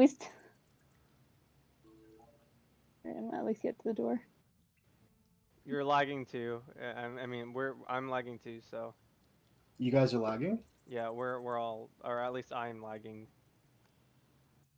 What do you mean by lagging? Just roll 20. Okay. It's causing like how do I say it? The frames per second is terrible basically. Okay. As if it were in like in a video game where it's stuttering, like somebody's moving and then they jump to the next movement, kind of like stuttering. Yeah, it's like that. Very low frames per second. Yep. Oh, you're having the same problem? No, I'm watching your Twitch. Okay, so it's not the same for everyone. It's just me. And No, I'm having issues with Roll20 as well. It's being extremely slow.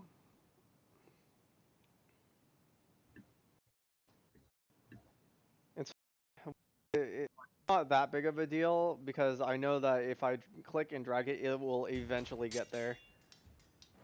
Yeah.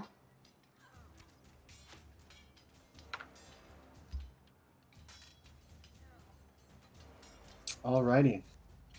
So it is Urog's turn first. You've bashed through the door. As you guys have all kind of shuffled in, the skeletons have gotten to their feet and have begun to kind of shamble towards you all. Have they fully risen? Or Yes. Oh, okay. The one next to you is fully risen for sure. Just full on just rage and smash. Rage and smash! I would like to rage and fucking smash. And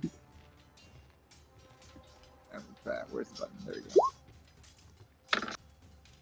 go. Ooh, that's Oh. Not a bad way to start the combat. this is the best way to start a new axe. What are you talking about? Heck yeah. Fuck the Go ahead and combat. roll for damage. It's a perfect nat 20. One, one, one, one, one. Oh no. You Oh just wait, have to sorry. roll the Oh, damage. my bad. Press. Okay. 6 plus 5 is 11. So. That is 11. All right. You demolish the skeleton. Yes. You kind of just swing your axe, and as the skeleton gets up, it looks at you and immediately falls to the ground as it's just completely turned into paste. And then I will use my movement to just like literally run right in between these two skeletons right here. And Okay, perfect. if I have time, I will say, I heard something go up the stairs. All right. It is now Dura's turn. Alrighty. This one over here. Oh, that one over here is risen. Yep. All right. I'm gonna punch him. Punch him. Keep in mind your punches are doing 1d8 damage. All right. I just have to roll that on here because I don't have that on D&D yet. Beyond yet. Yeah.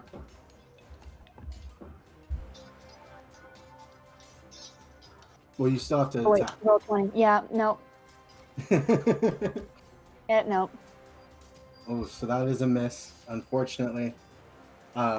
He kind of brings up his shield and manages to deflect your punch at just the right time. Well, I can punch again. Go ahead. This punch doesn't work. Just keep going. Don't get there. Yep, just keep punching. Oh. Ooh. So having deflected your last punch, you go in for another punch. And as you do, the skeleton just like gets out of the way. He shifts his body and your punch goes right past his face. And he's actually gonna go in for an attack of opportunity. He slices across your chest, Dura, and you're gonna take 6 damage.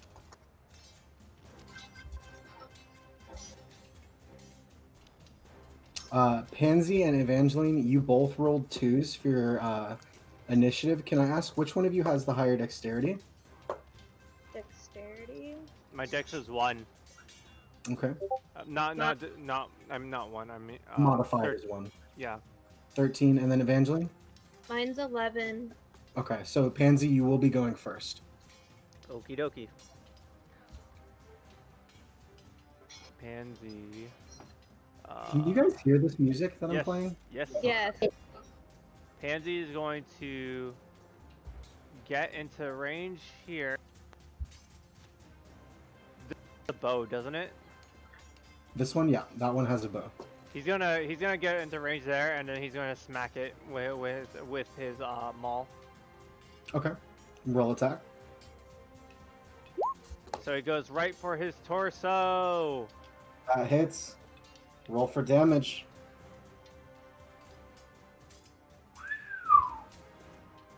You just bring your maul down on this boy, and he is turned into dust. The bones and armor crack away as your maul just shatters him. That's right, bitch. Urag thumbs up. From Alrighty, Evangeline, it's now your turn. Go ahead. Here. And I'm going to hex this one. Okay. That boy hexed. Get to it. Did I do it? No, I did not. Why didn't that work? He's hexed. There we go. Go ahead and roll for attack. And then. If you are attacking, of course.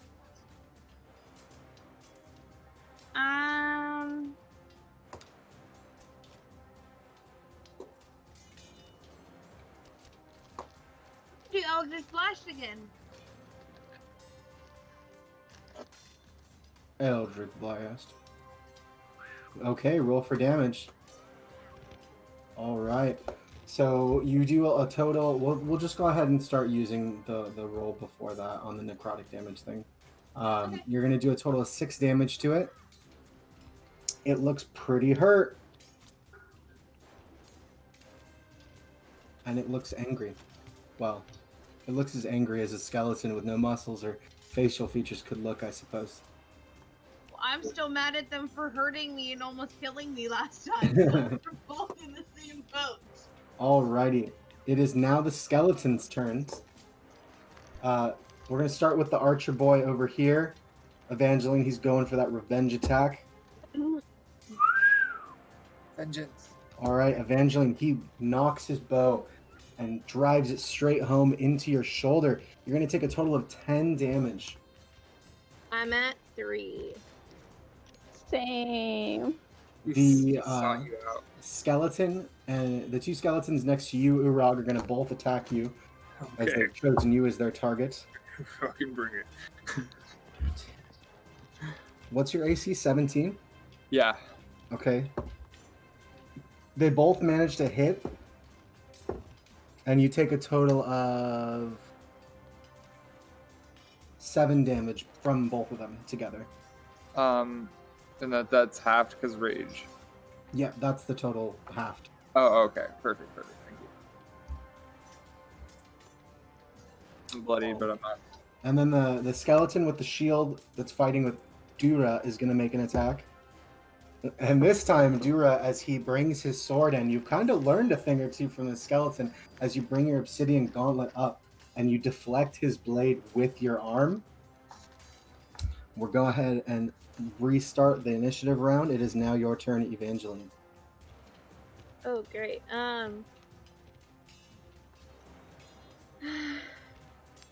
Wait, I'm sorry. I was looking at the old initiative scores. It's your turn, Urag. Yeah. Thank you. Oh, Thank you. I don't even know what I'm doing. I will just literally smash the ever living piss out of this one. Because that's what I do. Go ahead and roll attack. That's what I do. That hits. That's the quarterstaff. Oh, my bad. Wrong weapon. What the hell? Wrong. My bad. Excuse me. Do you want me to re-roll? Just roll the damage for the maul or the battle axe. Got it. I mean, you would have hit with that too, anyways. So you deal a total of 16. Yeah. He's dust. Just scattered. That boy dead. All right. I'm good. I'm happy. I'm just literally All smiling right. here. It is now your turn, Dura. all right. I'll punch him. Punch him. That's right. I gotta.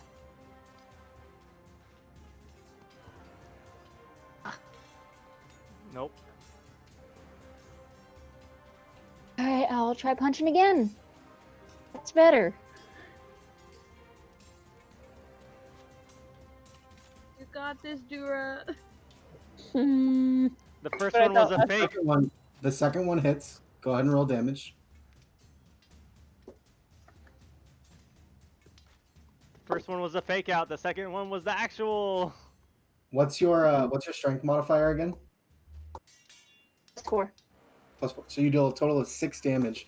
So you strike him with the first one, and he manages to deflect again with his shield, but you've learned a thing or two. And this time, you go in with a feint and bring the other arm into an uppercut on the skeleton's jaw. His jaw crumbles off. He's still alive, but he's taken some hits, or he's taken some damage. It is now your turn, Pansy. Pansy is going to whack this guy in the back. Okay. He's gonna just kind of like. He's just gonna like swing right into the spinal cord, you can see. And he's gonna whap. That's not good. That's a nat one. So you go for your whap, Leo, and as you miss the skeleton as it's bringing its axe and your axe together, it manages to actually outstrength you and bring your axe to the side and then hits you with his pommel. Yep, that hits. Leo, you're going to take 4 damage on Pansy. Okie dokie. Little It is now bitch. your. Was there anything else you want to do to Leo? He's going to go into here, be imposing. He's gonna engage, and he's gonna Okay. act imposing on this ranged one over here. So trying to be an imposing figure so that he can't make shots is easy away from him. Very true. Alrighty, it is now your turn, Evangeline.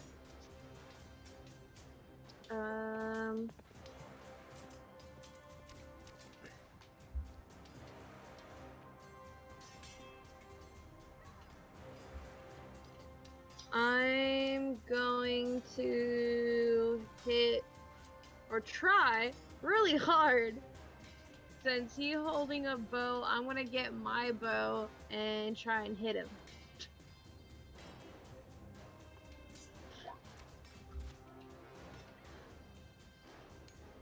That does not hit, unfortunately. So I as knew it. you fire your light crossbow, and it actually just goes through his rib cage and hits the wall behind him.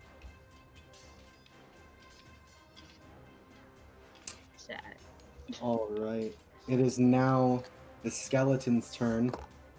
Urag, battle axe, or actually, he switched to attacking you for that moment. So he's actually going to go after Evangeline.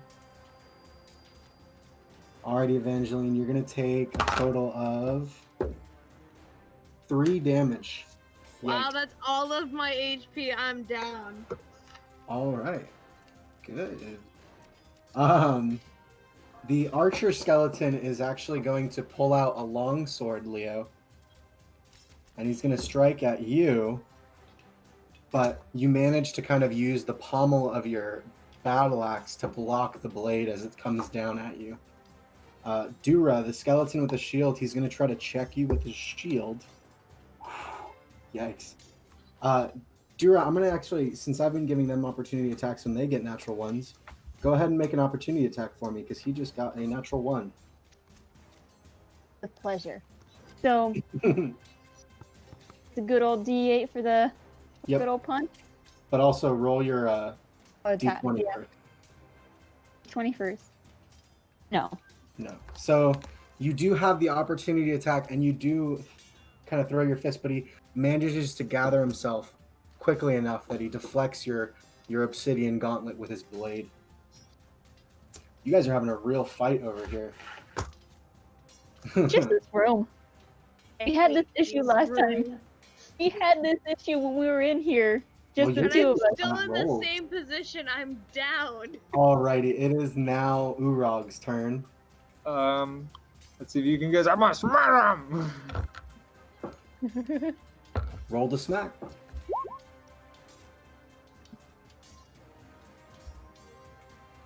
That hits. Go ahead and roll damage for me, buddy.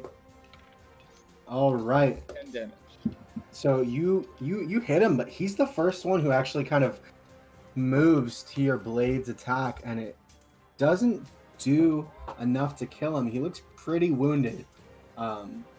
Like some of his bones are cracked, and he looks like he might fall apart at any moment, but he's still standing. I'm just happy. I'm happy raging right now. This is a joyous rage. Alrighty, it is now your turn, Dura. I mean, we already know what I'm gonna do, so. Pop, pop. Fuck. Oh. Better. Ooh. That's 4, that's 12. Ooh. I'm All telling, right. I'm telling you, that first one's always a feint. Go in. And he flicks your first one, but leaves himself open, and you get that strike in again, uppercutting him in the skull. This time, skull flies clear off the neck as the rest of the bones fall to the ground. You watch as the skull hits the wall and just shatters. Yes. All right. It is now your turn, Pansy. He's going to use his ball and then smash down onto his skull, straight in. He's gonna make that skull go into its rib cage.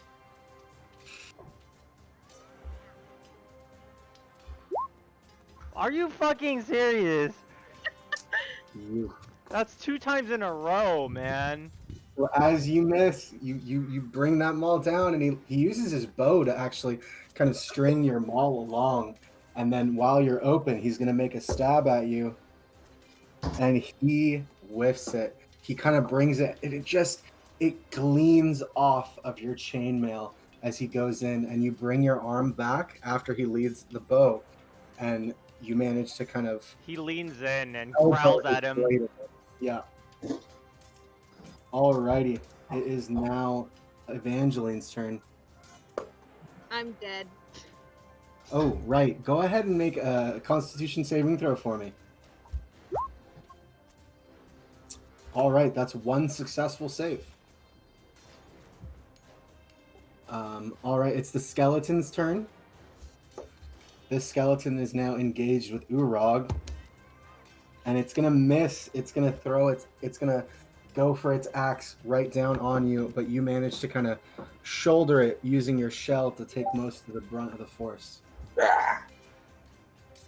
The archer is going to go in for another attack on Leo. Unfortunately, it also misses as it goes in with its blade again. Leo, you just, again with the pommel, you slide that blade out of harm. It is now your turn, Urag. You gonna die, boy? I wanna just give him a good smack.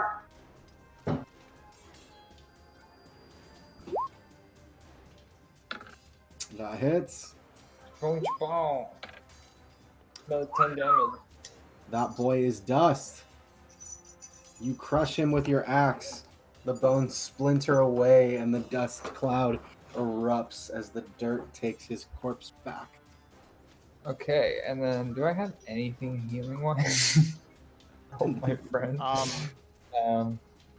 Hey, One of- Urag, you have Oh, I my do. left I arm. do. It's fine. He's gonna come back and use lane. Okay, well, I'm gonna move here just in case I can get that on the next turn if this one's. Our viewers were wondering about the con save for the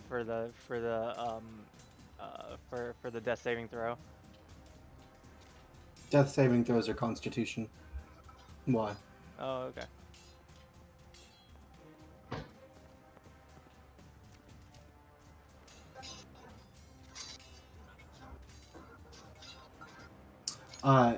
Z-Man, Evangeline is down, and the death saving throw was because, you know, your I did. three saving throws succeed and fail.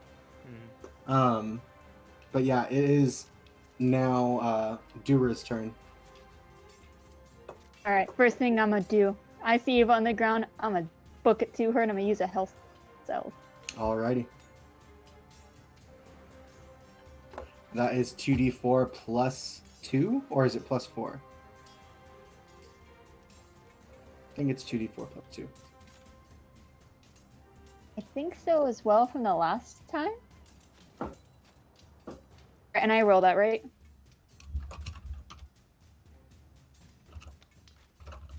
Yeah. Okay, Pansy is sad. let's do that.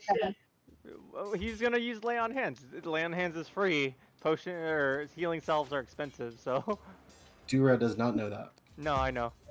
We don't understand this concept with you yet, though. Once again, Pansy's just sad. So I She gave sees a friend on the ground. She's not gonna let her buddy die. She's not gonna let her team member die. Nah, she's gonna go right for her and heal her. so I got healing of 7. 7, yeah. Yep. Okay, I am alive. Hold my hand out. Help. She takes her hand. Thanks. I hate these skeletons. That's why we punch him to death. We got this. We got this. Alrighty. So, Dura, is there anything else you'd like to do? I believe you have a bonus action left. Nope. Alright. It is now Pansy's turn. Stop evading my attacks! Golf swing. Upwards. There we go. All right, that hits. Go ahead and roll for damage. All right, you finally managed to connect. I mean, he blocks with his sword, but your maul just goes through it, crushing it and slamming him into the wall. The corpse turns to dust. He spits on the dust general direction and he's like, "That's right. God damn it." I'm gonna just take off running upstairs. You guys the- run upstairs. yeah, I'm still in. Pansy's gonna do the same, honestly. Okay. Before Pansy gets too far, I will say I know I used a health salve on her, but No. For That was me saying stuff, not Pansy. You can do what you want. That wasn't Pansy. Pansy didn't say that out loud, of course. oh, okay, because He Oh. showed physical emotion, not. Are all of you guys going up the stairs? Yes. I Yeah. actually Oh. wanted to look around down here first. You can do that. We're going upstairs. Go ahead. All Alright. right. I am also Yeah. gonna try and slather this health salve on me as I'm running upstairs. All right, so you two make it upstairs. You see an empty room. And at the far north end of the room is a golden tablet with ancient writing on it.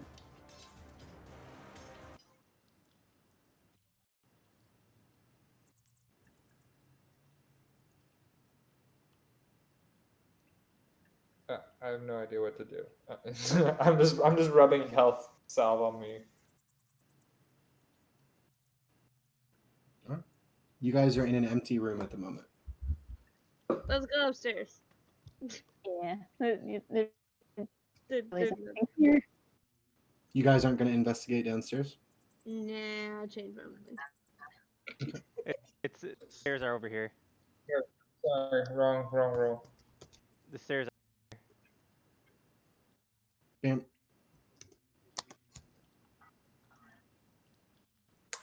All right.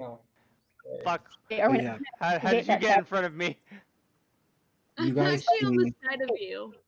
You're still in front. I'm next to you. I'm trying to look at the coloring of the stairs. I don't know which way's up, which way's bottom is. The darker is the the bottom. we're going upstairs, I believe. Yep. This. You guys have now entered this empty room. It's disheveled and dilapidated. Much of the ceiling has kind of crumbled away to reveal the actual rock from the stone surrounding you. At the north end, there is a golden tablet with ancient writing on it. And at the other end, you can see a chest over here. I believe that's east. I go to the tablet. Okay. Yeah, I agree. I'm gonna run over to the tablet, Neither of you know what it says. of course. Who is the one who? Oh no, I borrowed Dura's blast to open the chest. Oh, you can. I have a thing. I hand him. I have a quarterstaff as well. You Pansy gratefully takes the quarterstaff and just kind of tries to open it from a distance. Okay. You open the chest from a distance, and it opens. Okay, he's gonna inspect the contents of the chest. You find a few letters that seem to be very old but well taken care of. There is a wolf's tooth that has been turned into a necklace that rests inside of the chest as well. And there is a few kind of knickknacks and like pretty rocks. It looks like someone's collection. Question mark. I knew you were all thieves. It's him. I hate this guy. He's annoying. He's going to just because he's going to try and taunt him to come out. He's going The to. goblin has already appeared. He's at the south side of the chamber. Okay. Yeah.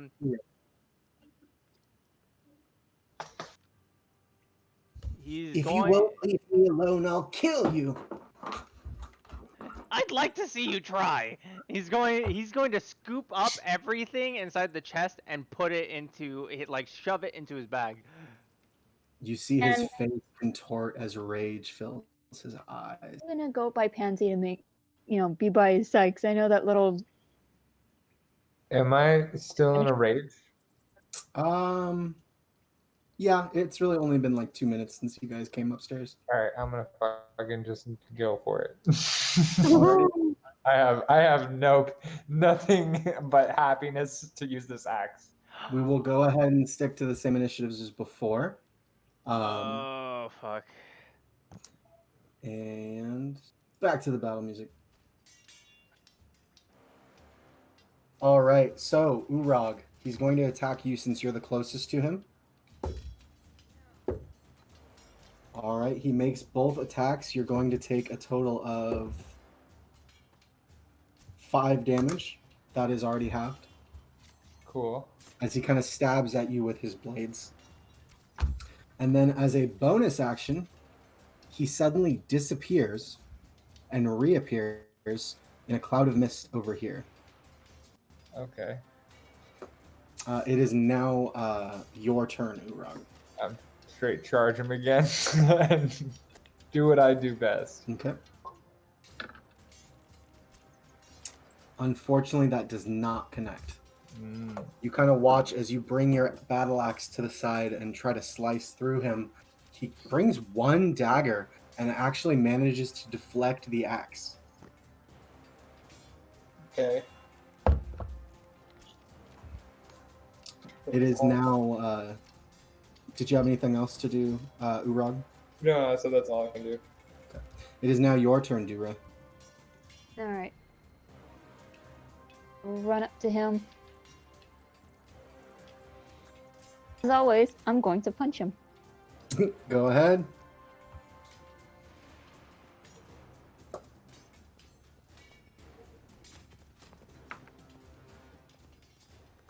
All right, that does not hit.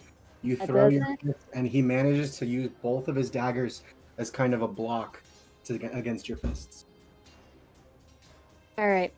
So I'm gonna use flurry of blows. I'm gonna spend Okay. a key point to make 2 unarmed strikes. That's Go my ahead. best action. All right. That misses as he kind of uses his daggers once again. Oh. So he uses one dagger to block one fist, and then as your other fist actually flies right past him, he goes in below you and tries to jam one of his daggers into your ribs. He makes it. Dura, you're going to take a total of 5 damage. I'm out.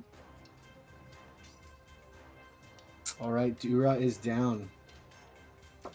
It is now your turn, Pansy.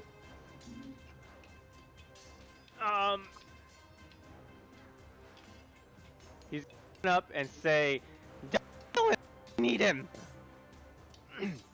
And he's going to slap as he see Dura just kind of like about to fall. He's gonna slap her across. No, slap her on the back of her head and then just kind of lift her back up from falling. Okay. And she's going to she's going to gain 1 hit point from Okay. with lay on hands. All right, Dura, you're back up. Nice.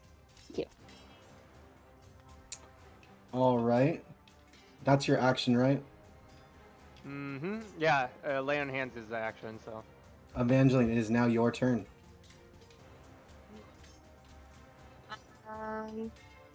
Well, I'm not supposed to kill him. That's for sure. So, You still knock him out. exactly. I'm still gonna put a hex on him. Okay. Real quick, you've used Hex. Oh, that's right. Sorry. I just wanted to. How many spell slots do you have? Because you've used. Yeah, you're out of spells. That's right. You Okay. cannot Hex him. we haven't taken a short rest, so you haven't regained them. Well, We should have taken a short rest before continuing. I feel like I Actually, caused this. What's up? can I use a cantrip? Yeah. I wanna use friends. I haven't used it yet.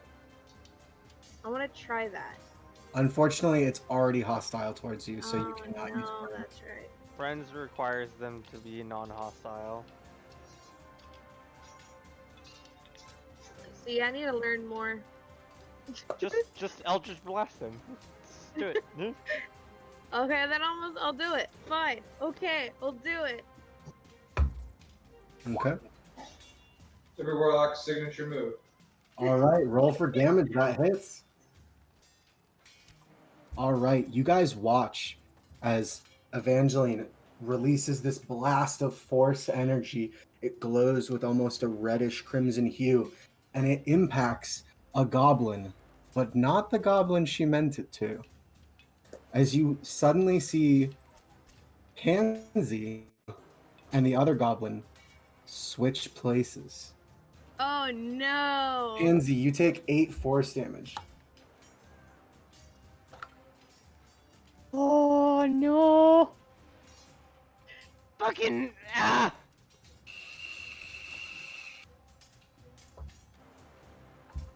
You're not sure how he did it, but suddenly you felt the impulse to move to where he was standing. Using that goblin tactics, bro. All right. Looking that- back and forth, like, what just happened? Wait, what? So it is now his turn, and he is going to. All right. I need both Dura and Evangeline to make dexterity saving throws for me. Okay.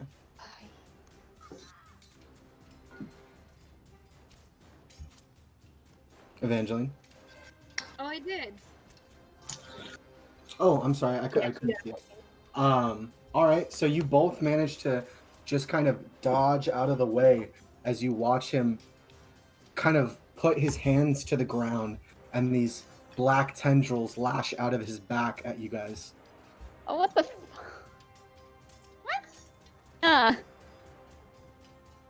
As they kind of reel back into him, he stands up, and it is now Urog's turn. Okay. Sweet. Where is he? He is Oh, between okay, sorry. My Evangeline menu and is in the way. I'm gonna just do what I do best. Okay. Oh, man, wily little bastard! And I'm gonna do it again. All right, that hits. Go ahead and roll for damage. So it's 9 damage. All right. So you slash down his back with your battle axe. You see the blood kind of spill from his back. It's black and thick. It's like curdled milk looking as it pours from his flesh. Ooh. It does connect, and you don't hit your goblin friend. Anything else? Just a comment. You said curdled milk. I'm actually eating cereal right now, so that was great. Oh, I'm sorry. It's perfect. I'm totally fine. I just thought it was hilarious. All right, Dura, it is now your turn. okay. Well, knowing that this guy can switch or do a switcheroo with our good friend Pansy, I'm going to try and grapple him. Ooh, okay. Go ahead and make a strength roll for the grapple check. Oh, strength is not. Not strength or No, you're good. You're good. Yeah, you grapple him. He is now. You've currently got him grappled. let's say, eat him up while you can. Perfect. Oh my gosh. All right, it is now your turn, Pansy. Pansy actually has a better idea rather than beating him up. He's going to grab his rope and he's going to tie him up. He can switch with you. Is that a good idea? Is Yeah. it just a touching thing? I mean, he doesn't. I feel like that was his reaction, and he doesn't have. It hasn't been his turn yet again, so he can't use a reaction again. So he's going to try and tie him up. Okay. Dura, can you make a strength saving throw for me? Wow. As you're holding him, you can feel these tendrils that are trying to come out of his back, but you're holding him so tightly that they can't. He's trying to use all of his might to get out of your grip. And how are you tying him up, Pansy? Hog tie. And- Nice. So like so legs and then arms, I'm assuming? Yes. Okay. Go ahead and make Go ahead and make me a straight dexterity roll. That's not okay. It rolled a 15 on my thing, but You rolled a 15. yeah. You make it. All right, so you guys have managed to tie both his wrists together and his legs together, and he's just kind of squirming, trying to get out of the restraints. Are you still holding him, Dura? I mean, for caution's sake, if since he's tied up, I'll still hold him. I'll still. I'll help. Now that he's hog-tied them and he's tied him down already, he's actually going to use the excess rope and continue to tie him more because he does not trust this wily fucker trying to get out. So he's going to start tying him down to the point where it might even hurt a little bit. He's squirming, and he makes these like pained sounds and these angry noises as he snarls. So he's wrapping the rope around him in circles now, like a cocoon almost. Okay, so you've managed to tie him in what is quite the wrap of tangled ropes. Mm-hmm. Now he's just gonna lift him up and put him on his shoulder, and then we're gonna go through the whole entire dungeon and out of here with him. Wait, do you try to rip him from Dura's grip? I mean he's tied down, isn't he? He's tied down, but Dura was still bear hugging him. Yeah, Oh, and I was I'm sorry. holding. Or I'm holding him. sorry. I'm sorry. Yeah. He's gonna respectfully ask them if he can just hold them. Yeah, no. He's done worse damage to you, so Dura's like, yeah, no. You want to carry him. Go for it. I let go, and I'm gonna go look at the shiny book. The tablet. Oh, it's a tablet. Yeah. Shiny tablet. So you recognize this language. Dope. It's your people's language. Oh. And strangely enough, it's nothing that impressive. It just says, Argrok was here, battled many, vanquished all foes. Oh, cool. You have heard of that name before. It's a hero to your people who traveled to different lands and conquered many challenges in each land. In your people's folklore, he would be similar to like Achilles in the Greek mythology. I'm just like blown away. You're constantly finding things that are blowing you away today. I know. It's I a like. good way. But yeah, you guys have him tied up. Pansy slings him up over his shoulder, and he's gonna start walking down the stairs now. He got what he wanted. Okay. So, Leo, you're holding him. I need you to make a wisdom saving throw. Are you freaking kidding me? That's like one of my best stats. Oh Oof. my god. All right. So, Leo, you hear a whisper in the back of your mind. Kill him. Take the stone. And it just kind of pulsates in the back of your mind. Is he? Does my body do anything, or do I just hear it? No, you just hear whispers. He's gonna completely ignore it. Okay. Are you guys just walking out of the cave then? Strange things are happening, so he's gonna stay a little bit closer to the group as he walks down. He's not gonna walk down by himself. He's gonna wait for whatever they're doing, and he's gonna go I'm down. walking right behind you. Okay. So for the sake of brevity, you guys managed to find your way outside of the cave, or not outside, but I just pretty wanted to do one thing near the tablet though. Oh, okay, go ahead. I wanted to carve, like, not on the tablet because it's sacred to me, but like Mhm. next to the tablet, like to the left. I want to say like right over here, on the ground, just like Urag 2. All right, perfect. I'm gonna carve it with my new axe. Okay. I'm happy like that. Yeah, I dig it. That's good. So guys, as you guys begin to travel through the cavern, something strange begins to happen to the goblin. His hair begins to turn white, and his body feels lighter in your arms, Leo. And he's beginning to fight less. Do I see anything? I'm like directly behind him. I'm probably looking at the guy's face. He looks a lot older suddenly. I'm gonna tell Pansy he's starting to age a little. I mean, a lot. A lot. Leo, that is when you notice something much worse. Hmm. You feel a weight around your neck. Oh.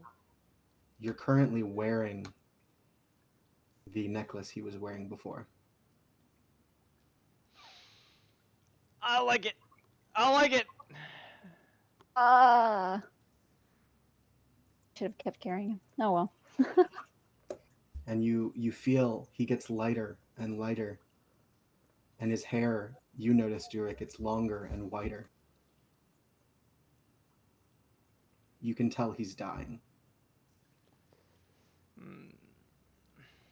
If I lay on hands him, does that do anything? It seems like time's catching up with him. That's not good. Well, Since I can't see the pendant, I'm just gonna tell Pansy you might want to set him down, or you're gonna have dust all over your shoulders. He's about to. One little gust of wind, he'll be gone. he's gonna put him down. He doesn't want anything to do with this pendant, though. Can I take it? The fact that it tried to kill him last time he touched it, I don't think anybody should touch it, honestly. But if you want it, you can take it. She grabs it. I'll take it. All right. So, Leo, do you put him down? Yeah, I do put him down. He's looking at you now. There's a certain sadness in his eyes.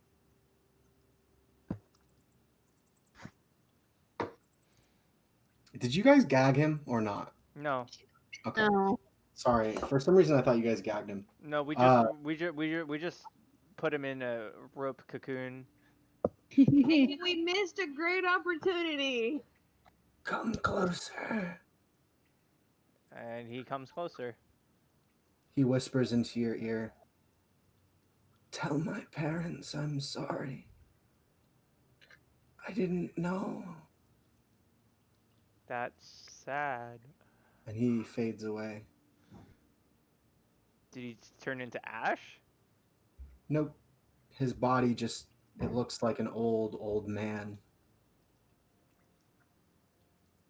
And his life just kind of leaves him. He's gonna take the rope back. By the way, Evangeline, you said you took the necklace, right? Yeah.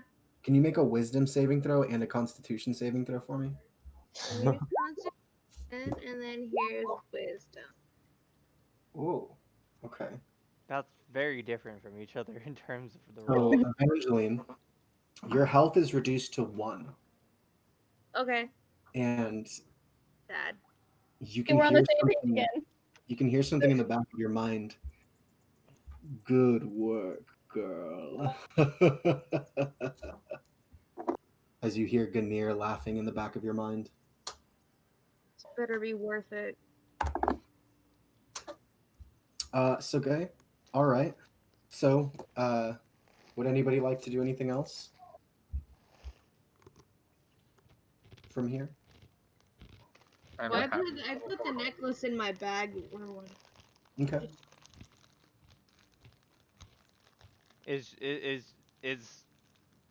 now here's the thing. Is Evangeline clearly like bleeding out at this point No, because no. like reduced to just- 1?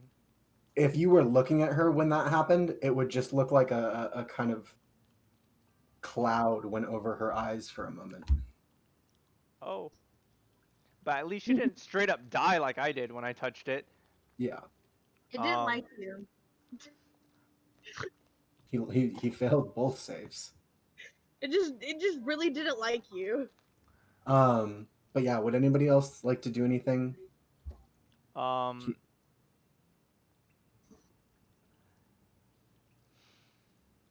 No, I think he's gonna try and leave the cave. He's gonna take the body with him though. Can I Okay. mess with it? I mean, it's dead now. I might as well just take the body with him. So, you guys travel through the cave once again, and as you reach the exit, you realize it's the dead of night outside, and you see this in front of you. Oh no, I didn't activate dynamic lighting on this one. Hey. Yay, black darkness! Black darkness. Hello, darkness, my old friend. Please I've don't come steal. to axe with you again. Please don't steal any more artifacts from me. Alrighty.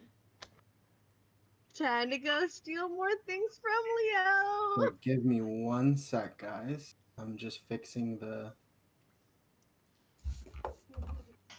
darkness real quick. In front of you guys, aside from the normal outside that you're used to, you can see Adem Reeve, the barkeep. He seems to have put a line in front of the cave in the dirt. Hey, And, Adam. where's Evangeline? There she is. No, hold on, I still see black. Yeah, I'm working on it. I'm No, fixing I it. see. I see it. I see it. All you dark vision peeps, I gotta edit real quick. All right, there we go. Haha, There we go. dark vision, bruh. Adam Reeve is about 20 feet from you guys, and he's wearing something you've never seen him in. His hair is not only down, he's got some face paint on his eyes, and he's wearing these vestments. And in the center of his tabard is a large tree with these long roots that flow down. Are we dressing up for some reason? What's going on here? He walks up to the line he put in the sand, or the dirt, I should say. I see you guys were successful. May I be the first to congratulate you. Unfortunately, I can't let you leave this place now. Okay, wait, hold up. Damn. What do you mean? I've been asked by Ori to keep you here until dayfall. Why?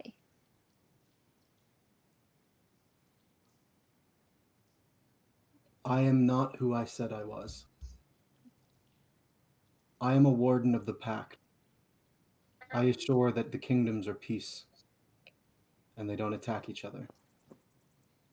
I've been working with the Obsidian Empire for some time in hopes of making a deal with them.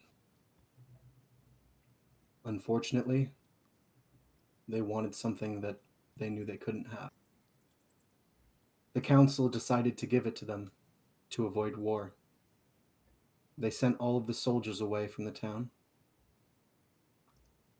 They left it completely unguarded. This was the only way the Obsidian and their forces wouldn't demolish the village. I warned them that they cannot give that stone away to the Obsidian Empire. If they do, the world will be caught in horrible turmoil. Ori knows this too. He decided he would fight all of them off himself. He wants me to make sure that you children aren't in danger. Fucking Ori doing fucking shit without me again. God. I don't know who the fuck this Ori person is, but I don't need them telling me what to do. I will not allow any of you to cross that line. Do you have any ale? I'm going to approach the line. Wait, Urag, what did you ask? I asked if he had any ale. God, He's our bartender, right? He says, I actually do. Can I have some? He tosses you a water skin. I'll plop a seat and just start drinking. I'm so oh stoked on my God. So you come up to him. Yeah, I walk up to them and I'm like, no, we were chosen as initiates. And you know what? We're gonna finish what we started, and we're not gonna be stopped. I'm sorry to betray you like this, but I'm going to have to fight you. I had a feeling this would happen. Come at me with everything you've got. What was that? Come at me with everything you've got. I don't feel like fighting. I'll give a hearty punch. Go Pansy ahead and roll. also. Pansy also takes a seat. I'm sorry. All right, so the rest of you are sitting. Yeah, we're the peanut gallery. Okay. I'm So- a rest. Dura, as I'll you pass strike her- with your fist, pass he you my- actually grabs your hand and throws it out of its trajectory very quickly. And he strikes you twice, Oh And- no. hitting with both.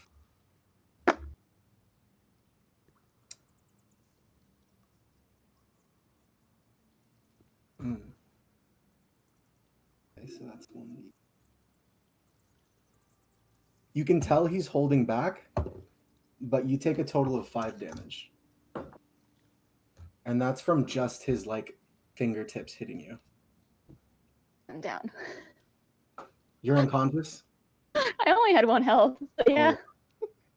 All right. He kind of he grabs your shoulders and moves you a little further into the line. Is she dying or is she unconscious? He wouldn't have hit her enough to actually put her into a state of being on her deathbed, but just knocked her out. He's going to lay on hands her with another pump of 1, giving her a slap on the face. He sits down and he begins to meditate as well. So you're awake now and you have 1 hit point. So rule of thumb, if an individual decides that they're gonna put a line and say, hey, I'm gonna take you all on, you're not allowed to leave this line all by himself, not a good idea to fight him. Just kind of common logic. No, but I still had to try. It It'd be wouldn't shameful if I Urag didn't. without trying.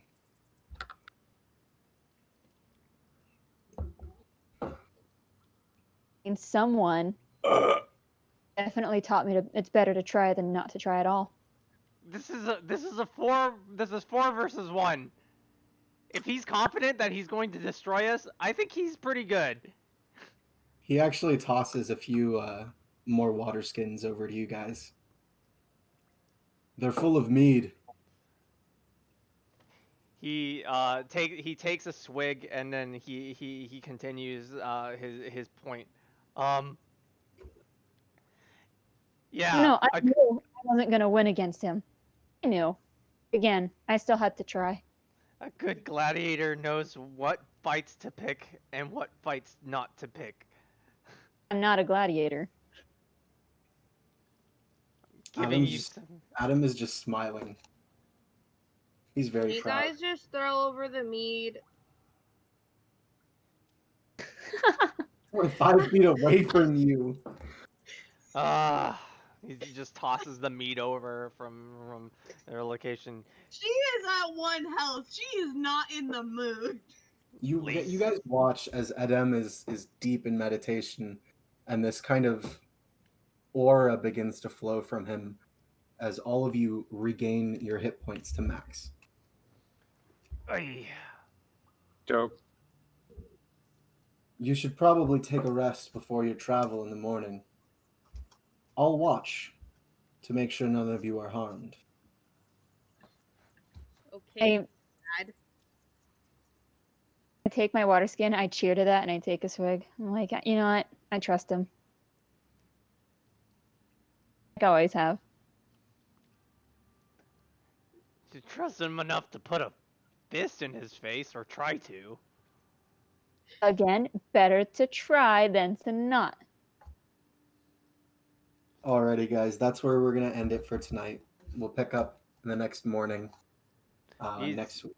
He's just gonna set up a ritual to pray to the Earth Mother while he's resting, because we're not leaving this point. So he figures that we're gonna sleep here too. So Yeah. he's gonna set up.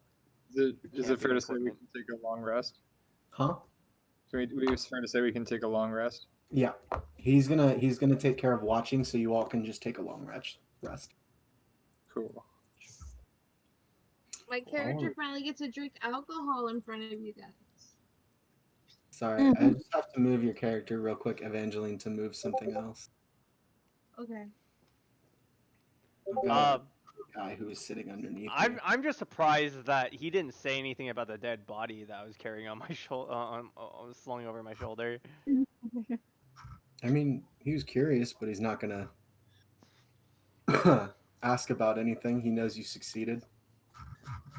Otherwise, you guys wouldn't be coming out of the cave. True. Where's that wish we were promised? You guys still have to get it back to the village. Oh, to I get the didn't. wish. I did not remember that bit. We need to go see Chad. Well, you need to see Siva and give her the bark. That is when your mission will be considered complete. True. Yeah. Alrighty, I'm glad you guys enjoyed it, or at least it seemed like it. Mm-hmm. Yeah. I am literally the happiest little turtle right now. And then eventually, once you guys get some time, I'm sure we can talk about the silver rod and the bread that you guys got before. Okay. Yeah, I was actually just checking like the mass inventory haul I got because I'm apparently gonna be the holder. I You have have everything. a lot of shit. I have a bunch of empty bottles. I have a bottle of basilisk blood. I have a hook horror claw, a cloth bundle of ancient bread, a rod 1.5 feet long. It's shiny and silver. The bark of the autumn tree, a leaf of the autumn tree, and my scale of Uguay. I'm glad you guys enjoyed the stream. I'm going to end the stream here. Thanks for joining us, guys. Bye, everyone. Bye. We love you. Bye bye.